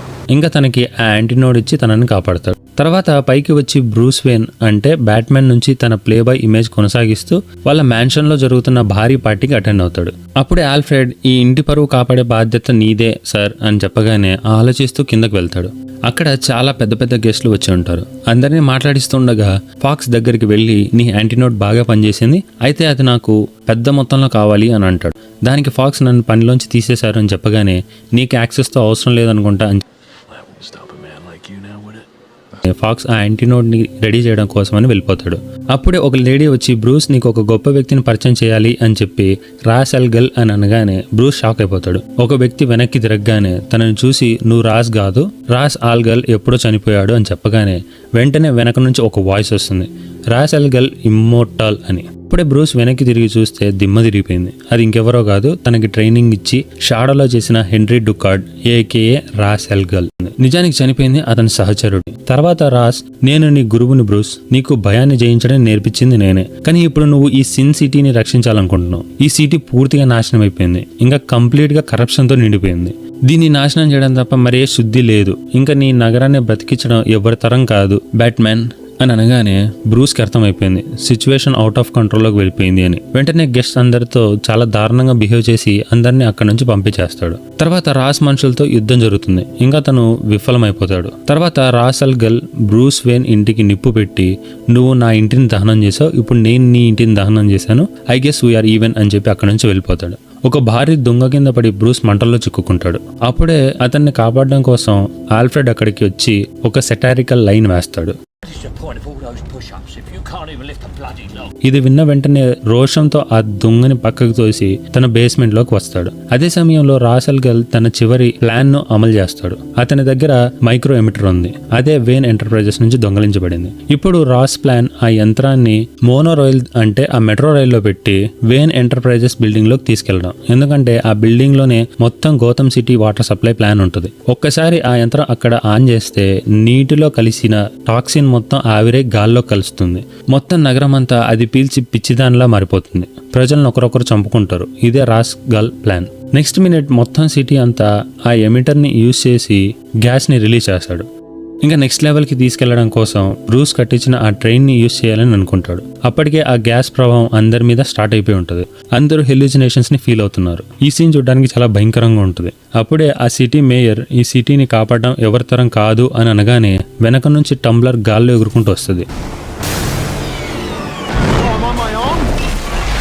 అందులోంచి బ్యాట్మ్యాన్ బయటికి వచ్చి జేమ్స్ ని ఒక హెల్ప్ అడుగుతాడు. ఈ టంబ్లర్ ని అక్కడ తీసుకొని రండి అని ఒక ప్లేస్ ని చెప్పి తను సిటీలోకి వెళ్తాడు రాస్ ని ఆపడానికి. ఈ గ్యాప్ లో రేచల్ యాంటీనోని తీసుకుని వెళ్తుంది. బ్యాట్మ్యాన్ ఆ మోనో రైల్లోకి ఎక్కి అతన్ని ఆపడానికి వెళ్తాడు. అక్కడ ఇద్దరి మధ్య తీవ్రమైన యుద్ధం జరుగుతుంది. అంతలో సర్జెంట్ జేమ్స్ గార్డెన్ ట్రెంబ్లర్ ని బ్రూస్ చెప్పిన లొకేషన్ లోకి తీసుకొస్తాడు. మోనో రైల్ ట్రాక్ ను బాంబ్ తో పేల్చేస్తాడు. మోనో రైల్ దారి మధ్యలో కూలిపోతుంది. రాసెల్ గల్ చివరిగా చెప్తాడు, నన్ను రక్షించవు కదా బ్రూస్ అని. అందుకు బ్యాట్మ్యాన్, నేను నిన్ను చంపను కానీ నిన్ను కాపాడను కూడా అని చెప్పి బయటకు దూకేస్తాడు. మోనో రైల్ కూలిపోతుంది. రాసెల్ గల్ అక్కడికక్కడే చనిపోతాడు. గౌతమ్ సిటీ రక్షించబడింది. తర్వాత బ్రూస్ వేన్ తన జీవితంలో కొత్త దశలోకి అడుగు పెడతాడు. అతను రహస్యంగా వేన్ ఎంటర్ప్రైజెస్ కంపెనీ షేర్స్ అన్ని తిరిగి కొనుగోలు చేస్తాడు. ఇప్పటి వరకు బోర్డు మెంబర్స్ దగ్గర ఉన్న పబ్లిక్ షేర్లను అన్నింటినీ గుప్తంగా స్వాధీనం చేసుకుంటాడు. దాంతో కంపెనీ మళ్ళీ పూర్తిగా అతని ఆధీనంలోకి వచ్చేస్తుంది. అతను ఫాక్స్ ని కొత్త సీఈఓగా నియమిస్తాడు. తర్వాత కుప్పకూలిపోయిన తన ఇంటిని తిరిగి నిర్మించాలని అనుకుంటాడు. దీనికి అర్థం తన తండ్రి సామ్రాజ్యం కుప్పకూలిపోయింది. ఆ పాతకాలపు ఆలోచనలు కూడా అక్కడికక్కడే సమాధి అయిపోయాయి. ఇంకా కొత్త నిర్మాణం అంటే బ్యాట్మ్యాన్ రీబర్త్ అన్నదానికి సంకేతం. అప్పుడే రేచల్ అక్కడికి వస్తుంది. అండ్ రేచల్ కి తెలుసు బ్రూస్ వేనే బ్యాట్మ్యాన్ అని. గౌతమ్ సిటీకి నీ అవసరం ఉన్నంత వరకు నేను నీ కోసం ఎదురు చూస్తాను. ఒక రోజున ఈ నగరానికి నీ అవసరం తీరిపోతుంది. అప్పుడే మన ఇద్దరం కలిసే రోజు అవుతుంది అని అంటుంది. కానీ వాళ్ళకి తెలియదు ముందు ఇంకొక భయంకరమైన విధ్వంసం రాబోతుంది అని. ఇక్కడ డాక్టర్ క్రేన్ అతను ఎక్కడికి పారిపోయాడో ఎవరికి తెలియదు. అతను తప్పించుకున్నాడా లేక చనిపోయాడా అది మిస్టరీగానే మిగిలిపోయింది. అప్పుడే జేమ్స్ బ్యాట్మ్యాన్ కలుస్తాడు. ఇంకా తన నగరంలోకి ఒక కొత్త క్రిమినల్ వచ్చాడు. అతను కూడా నీలాగనే తన ముఖానికి మాస్క్ వేసుకొని ఉన్నాడు. ఇప్పటి వరకు 2 హత్యలు చేశాడు. అంతేకాకుండా 2 బ్యాంకులు దోచుకున్నాడు. ప్రతిసారి వెళ్ళేటప్పుడు ఒక కార్డు వదిలేసి వెళ్తాడు అని చెప్పి ఆ కార్డ్ బ్యాట్మ్యాన్ కి చూపిస్తాడు. అదే ఒక జోకర్ కార్డ్. ఇప్పుడు బ్యాట్మ్యాన్ అన్నాడు, అతన్ని నేను చూసుకుంటాను అని. అలా లెట్స్ బిగిన్. మూవీ ఓపెనింగ్ లో ఒక వ్యక్తి జోకర్ మాస్క్ పట్టుకొని ఉండడం చూస్తాం. ఇంకా తనని ఒక కార్ వచ్చి ఎక్కించుకొని వెళ్తుంది. నిజానికి వీళ్ళంతా ఒక బ్యాంక్ దోపిడీ చేయడానికి వెళ్తున్నారు. ఈ దొంగతనం గురించి మనందరికీ తెలిసిందే. ఇది one of the best scenes in movie history. ఈ గ్యాంగ్ లో ఉన్న దొంగలు తమ పని అయిన వెంటనే పరస్పరం ఒకరినొకరు చంపేసుకుంటారు. ఎందుకంటే వీళ్ళందరికీ వాళ్ళ లీడర్ ఆర్డర్ ఇచ్చుంటాడు. పని అయిపోయిన వెంటనే ఒకరిని చంపేస్తే నెక్స్ట్ వాటాలు తగ్గుతాయి, ఇంకా ఎక్కువ డబ్బులు వస్తాయి అని. అందుకే ప్రతి సిచ్యువేషన్ లో ఒకరిని చంపేస్తారు. ఇలా 6గురితో స్టార్ట్ అయిన ఈ హైస్ లాస్ట్ లో 2 దగ్గర ఆగుతుంది. అప్పుడే బ్యాంక్ మేనేజర్ హీరోయిజం చూపించడానికి ట్రై చేస్తాడు. కానీ దొంగలు తనని అడ్డుకుంటారు. తర్వాత మిగిలింది 2 అని తెలిసాక అందులో ఒక దొంగ మొత్తం అయిపోయారా, అయితే నెక్స్ట్ నేనేనా అని అంటే ఆ ముసుగులో నుండి లేదు బస్ చంపుతుంది అని అనగానే ఒక బస్ గోడ బద్దలు కొట్టేసుకొని వచ్చి తనని గుద్ది చంపేస్తుంది. ఆ బస్ డ్రైవర్ మొత్తం డబ్బులు లోపలికి వేస్తూ ఇంత డబ్బు మనకిద్దరికే అని చెప్పి ఫుల్ ఆనందంతో బ్యాగ్స్ అని లోపల పెట్టగానే ఆ ముసుగు మనిషి డ్రైవర్ని కాల్చేస్తాడు. అప్పుడే బ్యాంక్ మేనేజర్ అరుస్తూ ఉండడం చూసి తన దగ్గరికి వెళ్లి మాస్క్ తీస్తాడు. Here comes the most powerful and highly motivated character, the joker. ఆ మేనేజర్ నోట్లో ఒక బాంబ్ పెట్టి అక్కడి నుంచి వెళ్ళిపోతాడు. నిజానికి అది జస్ట్ తుస్ టపాస్. యాజ్ యూజువల్ పోలీసులు మొత్తం అయిపోయాక వస్తారు. ఈ గ్యాప్ లో జోకర్ బస్ ని స్కూల్ బస్సెస్ తో కలిపి అక్కడి నుంచి తప్పించుకొని పారిపోతాడు. తర్వాత రోజు బ్యాంక్ దోపిడీ జరిగిన చోట జేమ్స్ గార్డెన్ ఇన్వెస్టిగేషన్ కోసం వస్తాడు. అలా మాట్లాడుకుంటూ తిరిగేలోపు బ్యాట్మ్యాన్ కూడా అక్కడికి వచ్చేసి ఉంటాడు. అప్పుడే నాకు ఒక డైలాగ్ గుర్తుకొచ్చింది. జేమ్స్ బ్యాట్మెన్ తో ఈ జోకర్ దొంగలించిన డబ్బు మొత్తం అండర్ వరల్డ్ డాన్స్ యొక్క బ్లాక్ మనీ. వాళ్ళు అక్రమంగా సంపాదించిన డబ్బు రహస్యంగా ఈ బ్యాంకుల్లో పెట్టారు. ఇప్పుడు ఆ డబ్బంతా జోకర్ దొంగలించుకుపోయాడు. చూస్తూ ఉంటే ఇది సాధారణ దోపిడీలా లేదు. అతను ఏదో పెద్ద ప్లాన్ లో ఉన్నాడని అనిపిస్తోంది. అండ్ ఎంత త్వరగా వీలైతే అంత త్వరగా తనని పట్టుకోవాలని చెప్పి అటు తిరిగి ఇటు చూసేలోపు బ్యాట్మెన్ మాయమైపోయాడు. ఈ ఇన్సిడెంట్ గురించి బ్యాట్మెన్ కి అప్డేట్ చేశాక ఇంపార్టెంట్ పాయింట్ గురించి డిస్కస్ చేయడం కోసం అని ఒక పబ్లిక్ ప్రాసిక్యూటర్ దగ్గరికి వెళ్తాడు. తన పేరు హార్వీ డెంట్. తను గౌతమ్ సిటీలోనే హై అథారిటీలో ఉన్న డిస్ట్రిక్ట్ అటార్నీ అంటే డిఏ. ఇంకా జేమ్స్ హార్వీతో మా పర్యవేక్షణలో మొత్తం 5 బ్యాంకుల్లో బ్లాక్ మనీ దాచబడి ఉందని తెలిసింది. అయితే ఆ బ్యాంక్స్ మీద రైడ్ చేయడానికి మాకు నీ దగ్గర నుంచి సర్చ్ వారెంట్ లాంటిది కావాలి అని అడుగుతాడు. నిజానికి గౌతమ్ సిటీలోని లీగల్ సిస్టమ్ చాలా స్ట్రిక్ట్ గా ఉంటుంది. దానికి మెయిన్ ఎగ్జాంపుల్ ఈ ఇన్సిడెంటే. సిటీ సర్జెంట్ అయినా కూడా ఒక డిఏ పర్మిషన్ లేకుండా ఎలాంటి పనులు చేయకూడదు. అందుకే అక్కడికి వస్తాడు. కానీ డెంట్ మొదట్లో ఒప్పుకోడు. ఎందుకంటే ఆ బ్యాంకుల వెనక ఉన్నవాళ్ళు గౌతమ్ నగరంలోనే అత్యంత ధనవంతులు, మరీ ముఖ్యంగా చాలా ప్రమాదకరమైన వాళ్ళు. అయినా సరే పరిస్థితి ఎంత ప్రమాదకరంగా ఉన్నా కూడా హార్వీ డెంట్ బ్యాంకుల మీద రైడ్ చేయడానికి అనుమతిస్తాడు. ఇక్కడతో మనకు తెలుస్తుంది పబ్లిక్ ప్రాసిక్యూటర్ హార్వీ డెంట్ ఎంత నిజాయితీ గల మనిషి అని. అండ్ తన ప్రెజెన్స్ లో చాలా మంది ఖైదీలను జైల్లో కూడా వేసేశాడు. అలానే న్యాయం కోసం ఎంత ప్రమాదాన్నైనా ఎదుర్కొనే పవర్ఫుల్ పర్సన్. అంతేకాకుండా తన లక్ష్యం గౌతమ్ సిటీలో నుండి నేరాన్ని పూర్తిగా నిర్మూలించడం. ఇందువల్లే తనని వైట్ నైట్ అని కూడా పిలిచేవారు. వైట్ నైట్ అంటే డే లైట్ లో ఫేస్ టు ఫేస్ ఫైట్ చేసేవాడు అని అర్థం. కానీ స్టోరీలో తన వల్ల చాలా డిస్టర్బెన్సెస్ స్టార్ట్ అవుతాయి. బ్యాట్మెన్ కి ప్రమాదం కూడా ఉంటది. అది ఏంటి ఎందుకు అన్నది ఫ్లోలో చెప్తా. ఇదిలా ఉండగా హార్వీ తన ప్రేయసితో కలిసి డిన్నర్ కి వెళ్తాడు. అప్పుడే అక్కడికి బ్రూస్ వేన్ కూడా వస్తాడు. నిజానికి హార్వీ గర్ల్ ఫ్రెండ్ ఇంకెవరో కాదు, బ్రూస్ వేన్ పాత గర్ల్ ఫ్రెండ్ రేచల్. సినిమాలో ఈ క్యారెక్టర్ రీప్లేస్ చేయబడింది. అందుకే ఫస్ట్ లో కన్ఫ్యూజ్ అయ్యా ఎవరు రేచల్ అని. తర్వాత బ్రూస్ అందరం కలిసి డిన్నర్ చేద్దామని చెప్పి టేబుల్స్ ని కలిపి కూర్చుంటారు. తర్వాత రోజు గౌతమ్ సిటీలోని మాఫియా లీడర్స్ అందరూ ఒక సీక్రెట్ మీటింగ్ పెట్టుకుంటారు. అప్పుడే టీవీలో ఒక వ్యక్తిని చూస్తాం. తన పేరు లవ్, హ్యాంకాక్ కు చెందిన వ్యక్తి. తను అందరితో రీసెంట్ గా జరిగిన బ్యాంక్ దోపిడీలో సుమారుగా $68 మిలియన్ క్యాష్ పోయింది. అది మీరంతా అక్రమంగా సంపాదించి దాచుకున్న బ్లాక్ మనీ అని చెప్తూ ఉండగా మరోపక్క జేమ్స్ గోర్డన్ తన టీమ్ తో కలిసి బ్యాంక్స్ ని తనిఖీ చేయడానికి వెళ్తూ ఉంటాడు. అప్పుడే లావ్ ఆ గ్యాంగ్స్టర్స్ అందరి దిమ్మ తిరిగే విషయం ఒకటి చెప్తాడు. పోలీసులకు మీరు దాచి ఉంచిన బ్లాక్ మనీ గురించి తెలిసిపోయింది అండ్ మీరు దాచిన ఆ 5 బ్యాంకుల పైన రైడ్స్ జరుగుతున్నాయి అని అన్నాడు. అందరూ బిత్తిరిపోయారు, వాళ్ళ డబ్బులు మొత్తం పోతుంది అని. ఇంకో పక్క జేమ్స్ ఆల్రెడీ టీమ్ తో కలిసి లాకర్స్ వరకు వెళ్ళిపోయాడు. అప్పుడే లావ్ అందరి మైండ్ కూల్ చేసేలా నేను ఆల్రెడీ మీ డబ్బుని షిఫ్ట్ చేసేసాను, ఇంకా ఆ డబ్బులు చాలా సేఫ్ గా ఉన్నాయి, సో టెన్షన్ పడకండి అని చెప్పగానే టీంలో ఒక వ్యక్తి అయితే ఆ డబ్బులు ఎక్కడున్నాయి అని అడిగితే అది నాకు తప్ప ఇంకెవరికి తెలీదు అని అన్నాడు. ఎందుకంటే అది జోకర్ కి తెలిసిన, పోలీసులకు తెలిసిన చాలా ప్రమాదకరం అని అనగానే అప్పుడే జోకర్ మామ ఎంట్రీ ఇస్తాడు. అందరూ తనని చూస్తూ పెద్దగా లెక్క చేయకోకుండా జోకర్ గాడు అన్నట్టుగా ఫీల్ అవుతున్నారు. అప్పుడే జోకర్ ఒక పెన్సిల్ అక్కడ పెట్టి ఆబ్రకదబ్రా అని అంటూ ఉంటే కామెడీ పీస్ అనుకుని ఒక రౌడీ తనని కొట్టడానికి రాగానే ఆ పెన్సిల్ తో తనని చంపేస్తాడు. దీనికి నిజంగా చాలా డీప్ మీనింగ్ ఉంది. లైక్ అప్పటి వరకు జోకర్ ని జోకర్ లా చూసిన వాళ్ళందరి కళ్ళలో సడన్ గా భయం స్టార్ట్ అయిపోయింది. ఈ పెన్సిల్ ఇన్సిడెంట్ ద్వారా అక్కడ ఉన్న అందరికీ జోకర్ చెప్పాలనుకున్నది ఏంటంటే బ్యాట్మెన్ గురించి మీకు ఒక క్లారిటీ ఉంది, ఎప్పుడు ఏం చేస్తాడు అన్నది. కానీ జోకర్ అనేవాడు ప్యూర్లీ అన్ప్రెడిక్టబుల్. సో నాతో జాగ్రత్తగా ఉంటే మీరు సేఫ్ అని సింబాలిక్ గా చెప్పడం. దీంతో మొత్తం రూమ్ సైలెంట్ అయిపోయి తను చెప్పింది మొత్తం వినడానికి సిద్ధమవుతున్నారు. అప్పుడే జోకర్ లావ్తో నువ్వు ఎక్కడ దాక్కున్నా కూడా బ్యాట్మెన్ నిన్ను వదలడు, ఎలా అయినా సరే బయటికి లాగేస్తాడు, అంతేకాదు నువ్వు ఎవరికీ తెలియకుండా దాచావే ఆ డబ్బంతా తిరిగి బయటపడుతుంది అని అక్కడున్న వాళ్ళందరినీ చూసి నవ్వుతూ ఒకప్పుడు మీరు గౌతమ్ సిటీని మీ గుప్పెట్లో పెట్టుకుని భయం పుట్టించిన వాళ్ళు, కానీ ఇప్పుడు మీరు కష్టపడి సంపాదించిన డబ్బుని మీ దగ్గర నుండే దోచుకుపోతే మీరు ఏమీ చేయలేకపోయారు. దీనివల్ల సిటీ మొత్తం మిమ్మల్ని వీక్ గా చూస్తుంది అండ్ మీరంటే భయం కూడా పోతుంది. సో అప్పుడు మీరు ఎవరిని బెదిరిస్తారు, ఎలా రాజ్యాన్ని నడుపుతారు అని చెప్పి తర్వాత జోకర్ నా దగ్గర ఒక బంపర్ ఆఫర్ ఉంది, దాంతో మీ లైఫ్స్ మళ్ళీ నార్మల్ గా వెళ్ళిపోతాయి, ఇంకా ఆ బ్యాట్మెన్ తో మీకు ఏ గొడవ లేకుండా నేను చేస్తా, అయితే దానికోసం మీరు నాతో చేతులు కలపాలి, ఇంకా మనమంతా కలిసి బ్యాట్మెన్ ని చంపేద్దాం, ఏమంటారు అని అనగానే అప్పుడు మాఫియా లీడర్ మరోని నువ్వు ఇంత చేసేవాడివి డైరెక్ట్ గా నువ్వే ఆ బ్యాట్మెన్ ని చంపేచ్చుగా, ఎందుకు చంపడం లేదు అని అడుగుతాడు. దానికి జోకర్ నవ్వుతూ ఈ లైన్ వెనక చాలా డీప్ మీనింగ్ ఉంది. జోకర్ మామ ఫిలాసఫీ ప్రకారం డబ్బుంటే పవర్, కమాండ్ అండ్ ఆ డాన్స్ తో సమానత్వం వస్తుంది. అలా కాకుండా ఫ్రీగా చేస్తే వాళ్ళ కోసం పనిచేస్తున్నట్టుగా ఉంటుంది. అందుకనే డబ్బులు ఇండైరెక్ట్ గా అడుగుతాడు. దానికి వాళ్ళందరూ సరే ఎంత డబ్బు కావాలి అని అడిగితే జోకర్ తన డిమాండ్ ని స్పష్టంగా వారి ముందర పెడతాడు. మీ అందరూ సంపాదించి దాచిపెట్టుకున్న దాంట్లో నాకు సగం కావాలి, అంటే ఆ 5 బ్యాంకుల్లో మీరు దాచిన బ్లాక్ మనీలో మొత్తంగా 50% నాదే అని అంటాడు. నిజానికి జోకర్ ఆ డబ్బులు తీసుకోవడానికి కూడా ఒక గ్రేట్ థియరీ ఉంటది, అది నెక్స్ట్ సీన్స్ లో చెప్తా. ఆ థియరీ విన్నాక పక్కగా మైండ్ పోతుంది. ఈ మాట విన్న వెంటనే అక్కడున్న అందరికీ మెంటలెక్కేసింది. అంతేకాదు అతన్ని చంపడానికి ముందుకు వస్తారు. కానీ జోకర్ వెంటనే తన జాకెట్ ని ఓపెన్ చేసి చూపిస్తాడు. అందులో 5 గ్రానైట్స్ ఒక హుక్కి కట్టబడి ఉంటాయి. ఇంకా తను అందరినీ వార్న్ చేస్తాడు, ఎవరైనా నాకు దగ్గరగా వస్తే పిన్ పిక్కేస్తా, ఇక్కడికిక్కడ అందరూ చనిపోతారు అని చెప్పి అక్కడి నుంచి వెళ్ళిపోతూ బెటర్ కన్సిడర్ మై ఆఫర్, లేదంటే మీ చావు మీ ముందే ఉంది అండ్ నా ఆఫర్ మీకు ఓకే అయితే అక్కడే నా కార్డు ఉంది, కాల్ చేయండి, మీకోసం నేను రెడీగా ఉంటానని అక్కడి నుంచి వెళ్ళిపోతాడు. ఇక మరోవైపు హార్వీ డెంట్ అండ్ బ్యాట్మెన్ ఒక రూఫ్ టాప్ పై కలుసుకుంటారు. అప్పుడే అక్కడికి వచ్చిన జేమ్స్ ఫుల్ ఫ్రస్ట్రేషన్ లో ఉంటాడు, ఎందుకంటే వాళ్ళు రైడ్ చేస్తున్న సంగతి జోకర్ కి ఎలా తెలిసింది అని. గార్డెన్ ఇద్దరితో జోకర్ దొంగిలించిన డబ్బుల మీద రేడియేషన్ మార్క్స్ వేశాం, కానీ ఆశ్చర్యం ఏంటంటే అవి వాళ్ళు తీసుకోలేదు. ఇంకా వాటి గురించి కూడా ఆ దొంగలకి ఎలా తెలిసిందో అర్థం కావలేదు. అండ్ దొంగలు ఈ రేడియేషన్ ఉన్న మనీని తీసుకెళ్లి ఉంటే ఆ డబ్బులు ఎక్కడ దాచారన్నది ట్రేస్ చేయడానికి ఈజీగా ఉండేది అని చెప్పగానే దానికి బ్యాట్మెన్ అయితే డబ్బు ఎక్కడుంది అని అడుగుతాడు. దానికి జేమ్స్ గార్డెన్ మిస్టర్ లవ్ అని ఆ డాన్స్ గ్యాంగ్ లో ఒక హాంకాంగ్ వ్యక్తి ఉన్నాడు, బహుశా నాకు తెలిసి అతనే ఆ డబ్బుతో ఇక్కడ నుంచి పారిపోయి ఉండొచ్చు. ఇన్ కేస్ లావే కనుక ఆ డబ్బుతో పారిపోయి ఉంటే మనం పెద్ద సమస్యలో ఉన్నట్టే.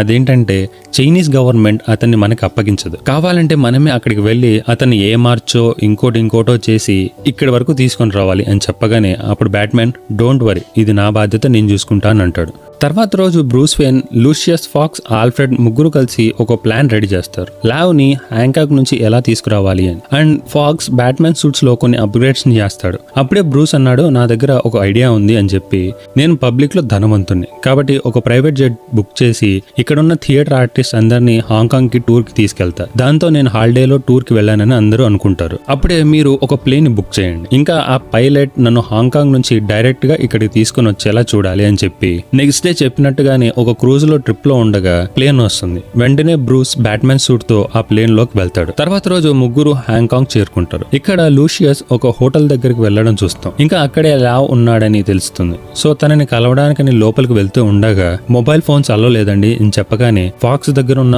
మొబైల్ ని అక్కడ సెక్యూరిటీకి ఇచ్చి లావ్ దగ్గరికి వెళ్తాడు. ఇద్దరి మధ్య పాస్ లో ఒక మీటింగ్ జరిగి ఉంటది. అదేంటంటే బ్రూస్ వేన్ మనీని లావ్ బ్యాంక్ లో సేవ్ చేసుకోవడం కోసమని పర్మిషన్స్ అడగడానికి మీటింగ్ జరిగి ఉంటది. అయితే లావ్ ఒప్పుకోడు. అదే విషయాన్ని అడగడం కోసం ఫాక్స్ ఇక్కడికి వచ్చాడు. దానికి లావ్ ఈ విషయం మీరు ఫోన్ లో కూడా అడిగి ఉండొచ్చు, ఇంత దూరం ఎందుకు రావడం అని అంటాడు. ఫాక్స్ చిన్నగా నవ్వి ఏమీ చెప్పకుండా అక్కడి నుంచి వెళ్ళిపోతాడు. అయితే వెళ్తూ తను సెక్యూరిటీకి ఇచ్చిన ఫోన్ అక్కడే వదిలేసి వెళ్తాడు. ఈ ఫోన్ వల్ల పెద్ద విధ్వంసం జరుగుతుంది, అది ఫ్లోలో చెప్తా. మరోపక్క ఇందాక జోకర్ తో గొడవపడిన రౌడీని చూస్తాం. తన అసిస్టెంట్స్ తన దగ్గరకు వచ్చి జోకర్ చనిపోయాడని చెప్పి ఒక డెడ్ బాడీని తీసుకొచ్చి అక్కడ ఉంచగానే అందులో జోకర్ పడి ఉన్నాడు.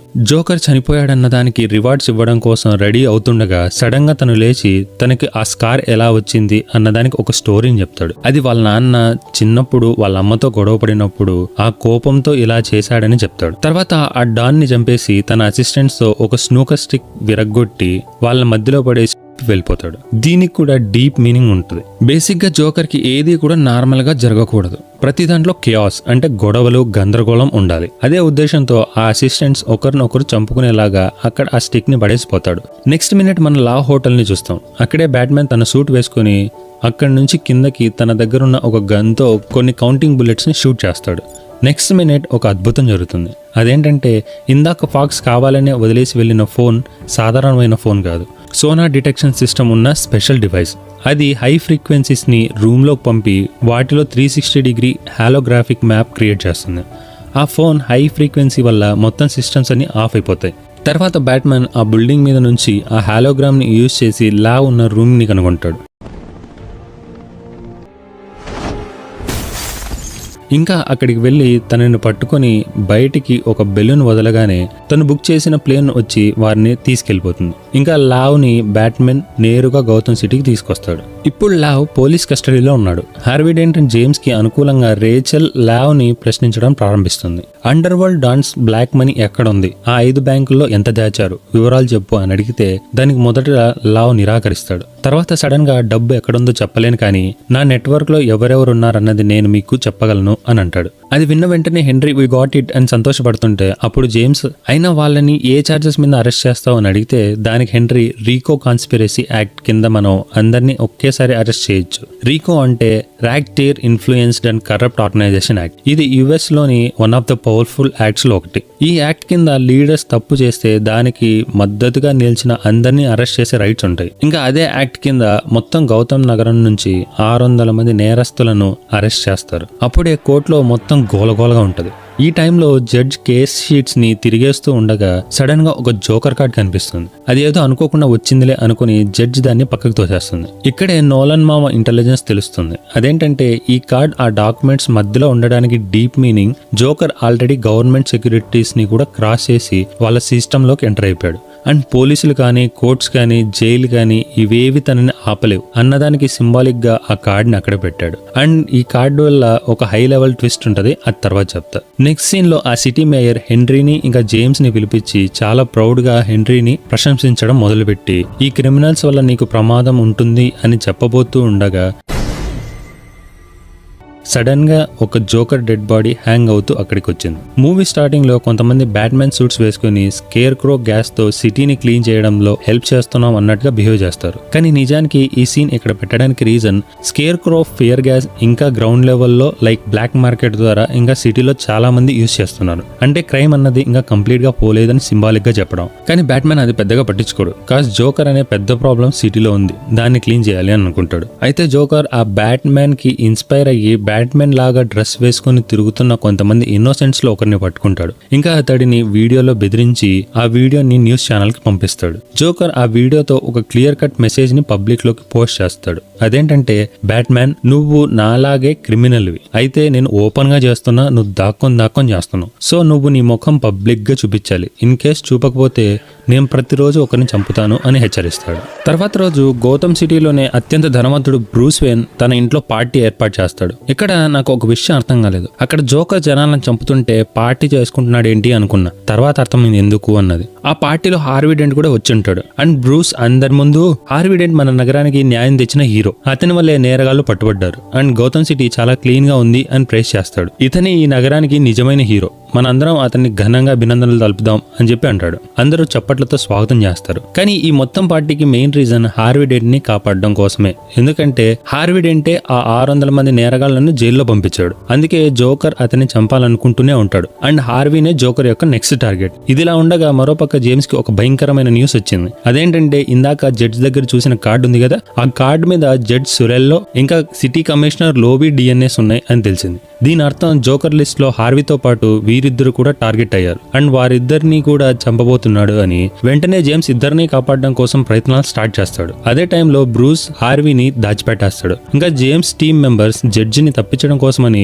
తనకి ఒక లొకేషన్ అడ్రస్ ఇచ్చి ఫాలో అవ్వమని చెప్పి చెప్తారు. ఇదే టైంలో జేమ్స్ కమిషనర్ ఆఫీస్ లో తనని గార్డ్ చేస్తూ ఉన్నాడు. అయితే జోకర్ మామూలుడు కాదు. జడ్జ్ కార్ లో బాంబ్ బ్లాస్ట్ చేసి జడ్జిని చంపేస్తాడు. అండ్ కమిషనర్ చిల్లుగా తాగే వైన్ లో పాయిజన్ పెట్టి తనని చంపేస్తాడు. తన నెక్స్ట్ టార్గెట్ అయిన హార్వీని చంపడం కోసమని బ్రూస్ అనుకున్నట్టుగానే జోకర్ నేరుగా బ్రూస్ వేన్ ఇంటికి చేరుకుంటాడు. జోకర్ పార్టీకి వచ్చిన వెంటనే అతను ముందుగా చేసిన పని ఏంటంటే, చేతిలో ఉన్న డ్రింక్ ని నేలపై పారబోస్తాడు. నిజానికి ఇది కూడా ఫిలాసఫీగానే కన్సిడరేషన్ లోకి తీసుకుంటాం. లైక్ అందులో అర్థం, నేను మీ రూల్స్ ని ఫాలో అవ్వను, మీ రిచ్ స్టైల్, మీ క్లాస్ అన్నీ నాకు పెద్దగా ఫరక్ పడదు. ఇది ఒక kind of psychological attack. Party మొత్తం మీద కేయాస్ సృష్టించే సిగ్నల్. జోకర్ ఎక్కడికి వెళ్ళినా రూల్స్ బ్రేక్ చేయాలి, శాంతిని డిస్టర్బ్ చేయాలి. అదే తన క్యారెక్టర్. ఈ చిన్న యాక్షన్ తోనే అతను క్రౌడ్ కి నేను మీలాంటి వాడిని కాదు, ఐఎమ్ ప్యూర్లీ అన్ప్రెడిక్టబుల్ అని చెప్పకనే చెప్పడం. అదే అహంకారంతో హార్వీ ఎక్కడున్నాడు చెప్పండి, నేను అతన్ని చంపాలి అని అందరినీ అడుగుతూ ఉండగా రేచల్ ముందుకొస్తుంది. అప్పుడే జోకర్ తన దగ్గరికి వెళ్లి జోకర్ ఆమెకు ఒక క్రూరమైన కథను చెప్తాడు. నా భార్యకు నా నవ్వు నచ్చేది కాదు, తను ఎప్పుడు వై సో సీరియస్ అని అంటూ ఉండేది. సో తన మాట నాకు నచ్చేది కాదు. ఒకరోజు నేను కత్తితో నా ముఖం కోసేసుకున్నా, ఇప్పుడు చూడు నా ముఖంలో ఎప్పుడు స్మైల్ ఉంటుంది. రేచల్ ఫేస్ ని కూడా కట్ చేయాలని చూస్తూ ఉండగా బ్యాట్మెన్ అక్కడికి చేరుకుంటాడు. ఇద్దరి మధ్య ఘోరమైన ఫైట్ జరుగుతుంది. జోకర్ తప్పించుకుని రేచల్ పైన గన్ గురి పెట్టగానే బ్యాట్మెన్ లెట్ హర్ గో అని అంటాడు. జోకర్ నవ్వుతూ very poor choice of words అని చెప్పి తనని బిల్డింగ్ మీద నుంచి వదిలేస్తాడు. బ్యాట్మెన్ ఆమెను రక్షించాలని దూకేస్తే ఇదే ఆసరాగా తీసుకుని జోకర్ అక్కడి నుంచి తప్పించుకుంటాడు. నెక్స్ట్ డే బ్రూస్ ల్యాబ్ లో ఉండగా ఇదంతా ఎందుకు చేస్తున్నాడు అని ఆల్ఫ్రెడ్ తో మాట్లాడుతుంటే ఆల్ఫ్రెడ్ బ్రూస్ తో ఒక స్టోరీని చెప్పి లాస్ట్ లో ఒక మాట అంటాడు. కొంతమందికి పైశాచిక ఆనందం చాలా ముఖ్యం, డబ్బుల కన్నా కూడా. సో వారిని డబ్బుతో కొనలేం, ప్రేమగా ఒప్పించలేం. వాళ్ళకి కేవలం కావాల్సింది కేయాస్, పవర్ అండ్ రెస్పెక్ట్ అని జోకర్ గురించి వన్ లైన్ లో అర్థమయ్యేలా బ్రూస్ కి ఎక్స్ప్లెయిన్ చేస్తాడు. ఇక్కడితో జోకర్ గురించి బ్రూస్ కి ఒక ఐడియా వచ్చేసింది.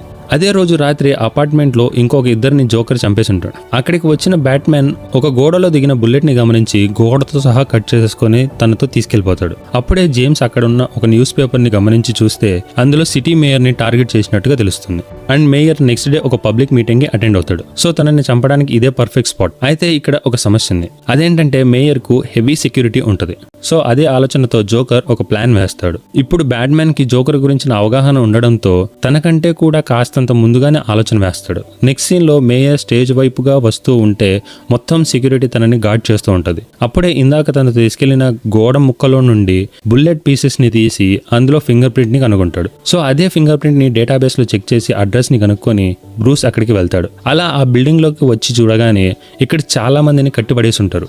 బ్రూస్ అది చూసి షాక్ అవుతాడు. వెంటనే వాళ్ళ దగ్గరికి వెళ్లి ఎవరు మీరంతా అని అడిగితే చాలా మంది ఇక్కడ వచ్చారు, మా యూనిఫామ్స్ ఇంకా గన్స్ తీసుకుని వెళ్లారు అని చెప్పగానే బ్రూస్ కి అర్థమైపోయింది జోకర్ ఏదో పెద్దగా ప్లాన్ చేశాడు అని. సరే ఏదో చూద్దాం ఉండు అని దగ్గరికి వెళ్ళగానే కిటికీ కర్టెన్ ఓపెన్ అవుతుంది. వెంటనే పోలీసులు తన పైన అటాక్ చేస్తారు. ఇదే ఆసరాగా తీసుకుని గార్డ్స్ లో ఒక వ్యక్తి మేయర్ ని షూట్ చేస్తాడు. తానే జోకర్. జేమ్స్ గార్డన్ మేయర్ ని కాపాడే ప్రయత్నంలో తన ప్రాణాలను పోగొట్టుకుంటాడు. సో వెంటనే అక్కడ ఉన్న వాళ్ళు యాక్టివ్ అయ్యి ఆ గ్రూప్ లో ఒక వ్యక్తిని పట్టుకుంటారు. ఈ లోపు జోకర్ అక్కడి నుంచి తప్పించుకొని పారిపోతాడు. ఇక్కడితో మొత్తం అందరికీ మెంటల్ ఎక్కేసింది. ఇంతవరకు మాఫియాలో ఉన్న గందరగోళం ఇప్పుడు పోలీసుల వరకు వచ్చేసింది. అండ్ ఇక్కడ నుంచి స్టోరీ పీక్ లెవెల్లోకి వెళ్తుంది. నెక్స్ట్ సీన్ లో హార్వీ డెంట్ కి ఒక షాకింగ్ నిజం తెలుస్తుంది. జోకర్ యొక్క నెక్స్ట్ టార్గెట్ రేచల్ అని. ఇది తెలుసుకున్న వెంటనే హార్వీ రేచల్ కి కాల్ చేసి ఎంత త్వరగా వీలైతే అంత త్వరగా ఒక సురక్షితమైన ప్రదేశానికి వెళ్ళిపో, జోకర్ నెక్స్ట్ టార్గెట్ నువ్వే అని చెప్తాడు. దానికి రేచల్ నాకు తెలిసిన సేఫ్ ప్లేస్ ఒకటి ఉంది, అదే బ్రూస్ వేన్ ఇల్లు, అక్కడ తప్ప ఇంకెక్కడ సేఫ్ కాదు అని చెప్తుంది. హార్వీ ఇన్స్ట్రక్షన్ తో పోలీసులు ఆమెను బయటికి తీసుకెళ్తారు. అప్పుడే బ్యాట్మెన్ మాఫియా లీడర్ అయిన మరోనీ వద్దకు వెళ్తాడు. అతన్ని పట్టుకుని నాకు తెలుసు నువ్వు జోకర్ తో డీల్ చేసుకున్నావని, సో చెప్పు జోకర్ ఎక్కడున్నాడు, లేదంటే నిన్ను ఉన్న చోటనే చంపేస్తానని బెదిరిస్తాడు. దానికి మరోనీ నవ్వుతూ నువ్వు నన్ను చంపలేవు, ఎందుకంటే నీకు రూల్స్ అడ్డం వస్తాయి.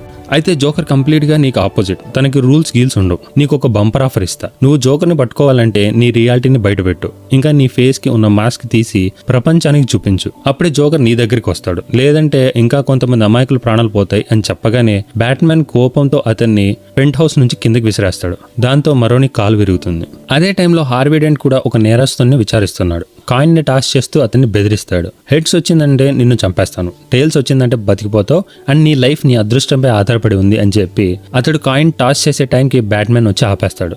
ఇంకా హార్వీతో వీళ్ళెవరూ కూడా జోకర్ ఉన్న లొకేషన్ ని చెప్పలేరు, ఎందుకంటే వీళ్ళంతా అసలేం వాళ్ళు. జోకర్ తన లొకేషన్ ఎవరితోనూ పంచుకోడు.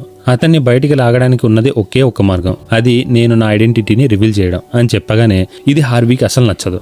తర్వాత ఇంటికి వచ్చిన బ్రూస్ వేన్ ఆల్ఫ్రెడ్ తో బాధగా జోకర్ నా వల్లే ప్రజలను చంపుతున్నాడు, నేను మాస్క్ వేసుకొని దాక్కుంటే ఇంకా చాలా మంది చనిపోతారు, నేను ఇక బ్యాట్మెన్ గా ఉండలేను, నా ముఖాన్ని ప్రపంచానికి చూపించాలి అని చెప్పి డాక్యుమెంట్స్ అన్నిటినీ తగలబెట్టేస్తారు. ఇంకా ఆ లొకేషన్ ని షట్ డౌన్ చేసి అక్కడి నుంచి వెళ్ళిపోతారు. తర్వాత రోజు పూర్తి నగరం ఎదురు చూస్తోంది హార్వీ డెంట్ ప్రెస్ కాన్ఫరెన్స్ లో ఏం చెప్తాడా అని. అప్పుడే హార్వీ అన్నాడు బ్యాట్మెన్ తన ఫేస్ రివీల్ చేయబోతున్నాడని చెప్పగానే జర్నలిస్టులు అవునా, అయితే బ్యాట్మెన్ ఎక్కడున్నాడు, ఈ రోజు తన ఐడెంటిటీ చెప్పాలని ఎందుకు అనుకున్నారు, ఇన్ కేస్ బ్యాట్మెన్ రివీల్ చేస్తే జోకర్ చంపడం ఆపేస్తాడా అని అరుస్తూ ఉన్నారు. ఈ మాటలన్నీ వింటూ చివరి వరకు బ్రూస్ వేన్ అక్కడ నిలబడి ఉంటాడు. అప్పుడే హార్వీ ఇట్స్ టైం అని అనగానే బ్రూస్ వేన్ ఒక డీప్ బ్రీత్ తీసుకుని ముందుకు వస్తాడు. అప్పుడే హార్వీ డెంట్ స్టేజ్ మీద అందరికీ షాక్ ఇచ్చేలా అది నేనే, ఐఎమ్ బ్యాట్మెన్ అని అనగానే పోలీసులు వెంటనే డెంట్ ని అరెస్ట్ చేసి ఫుల్ పోలీస్ ప్రొటెక్షన్ తో అతన్ని అక్కడి నుంచి తీసుకెళ్తారు. కానీ బ్రూస్ మాత్రం ఏమీ మాట్లాడకుండా సైలెంట్ అయిపోతాడు. ఎందుకు ఇలా చేశాడు అన్నది తర్వాత సీన్స్ లో తెలుస్తుంది.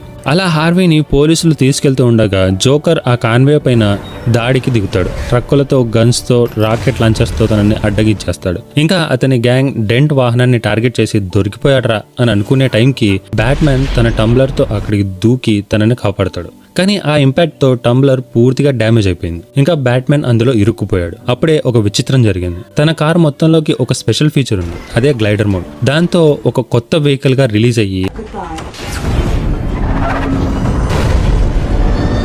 జివ్వుమని దూసుకుంటూ బయటకు వచ్చేస్తాడు. అది చూడ్డానికి ఒక బైక్ లాగా ఉన్నా కూడా చాలా భయంకరంగా ఇంకా రోడ్డు మీద ఫుల్ స్పీడ్ గా దూసుకెళ్తూ ఉంటుంది. ఇంకా దానిలో ఉన్న ఫీచర్స్ ని యూజ్ చేసి జోకర్ ట్రక్ ని గాల్లోకి లేపి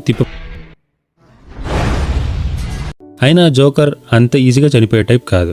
గాయపడినా కూడా ఇంకా బతికే ఉంటాడు. అప్పుడే బ్యాట్మ్యాన్ తన మీదకి దూసుకుంటూ వస్తాడు. జోకర్ కూడా రా రా రా రా రా అంటూ రోడ్లో అడ్డంగా నిల్చొని ఉంటాడు. జోకర్ లాగా రూల్స్ ని బ్రేక్ చేయడం బ్యాట్మ్యాన్ వల్ల కాదు. అందువల్ల బైక్ ని క్రాష్ చేస్తాడు. అక్కడే పడి ఉన్న బ్యాట్మ్యాన్ దగ్గరికి జోకర్ అనుచరుడు ఒకరు వచ్చి అతని మాస్క్ తీయడానికి ట్రై చేస్తే అందులోని ఎలక్ట్రికల్ డిఫెన్స్ సిస్టమ్ యాక్టివేట్ అవుతుంది. దాంతో అతనికి షాక్ తగలగానే వెంటనే జోకర్ వచ్చి బ్యాట్మ్యాన్ ని చంపబోతాడు.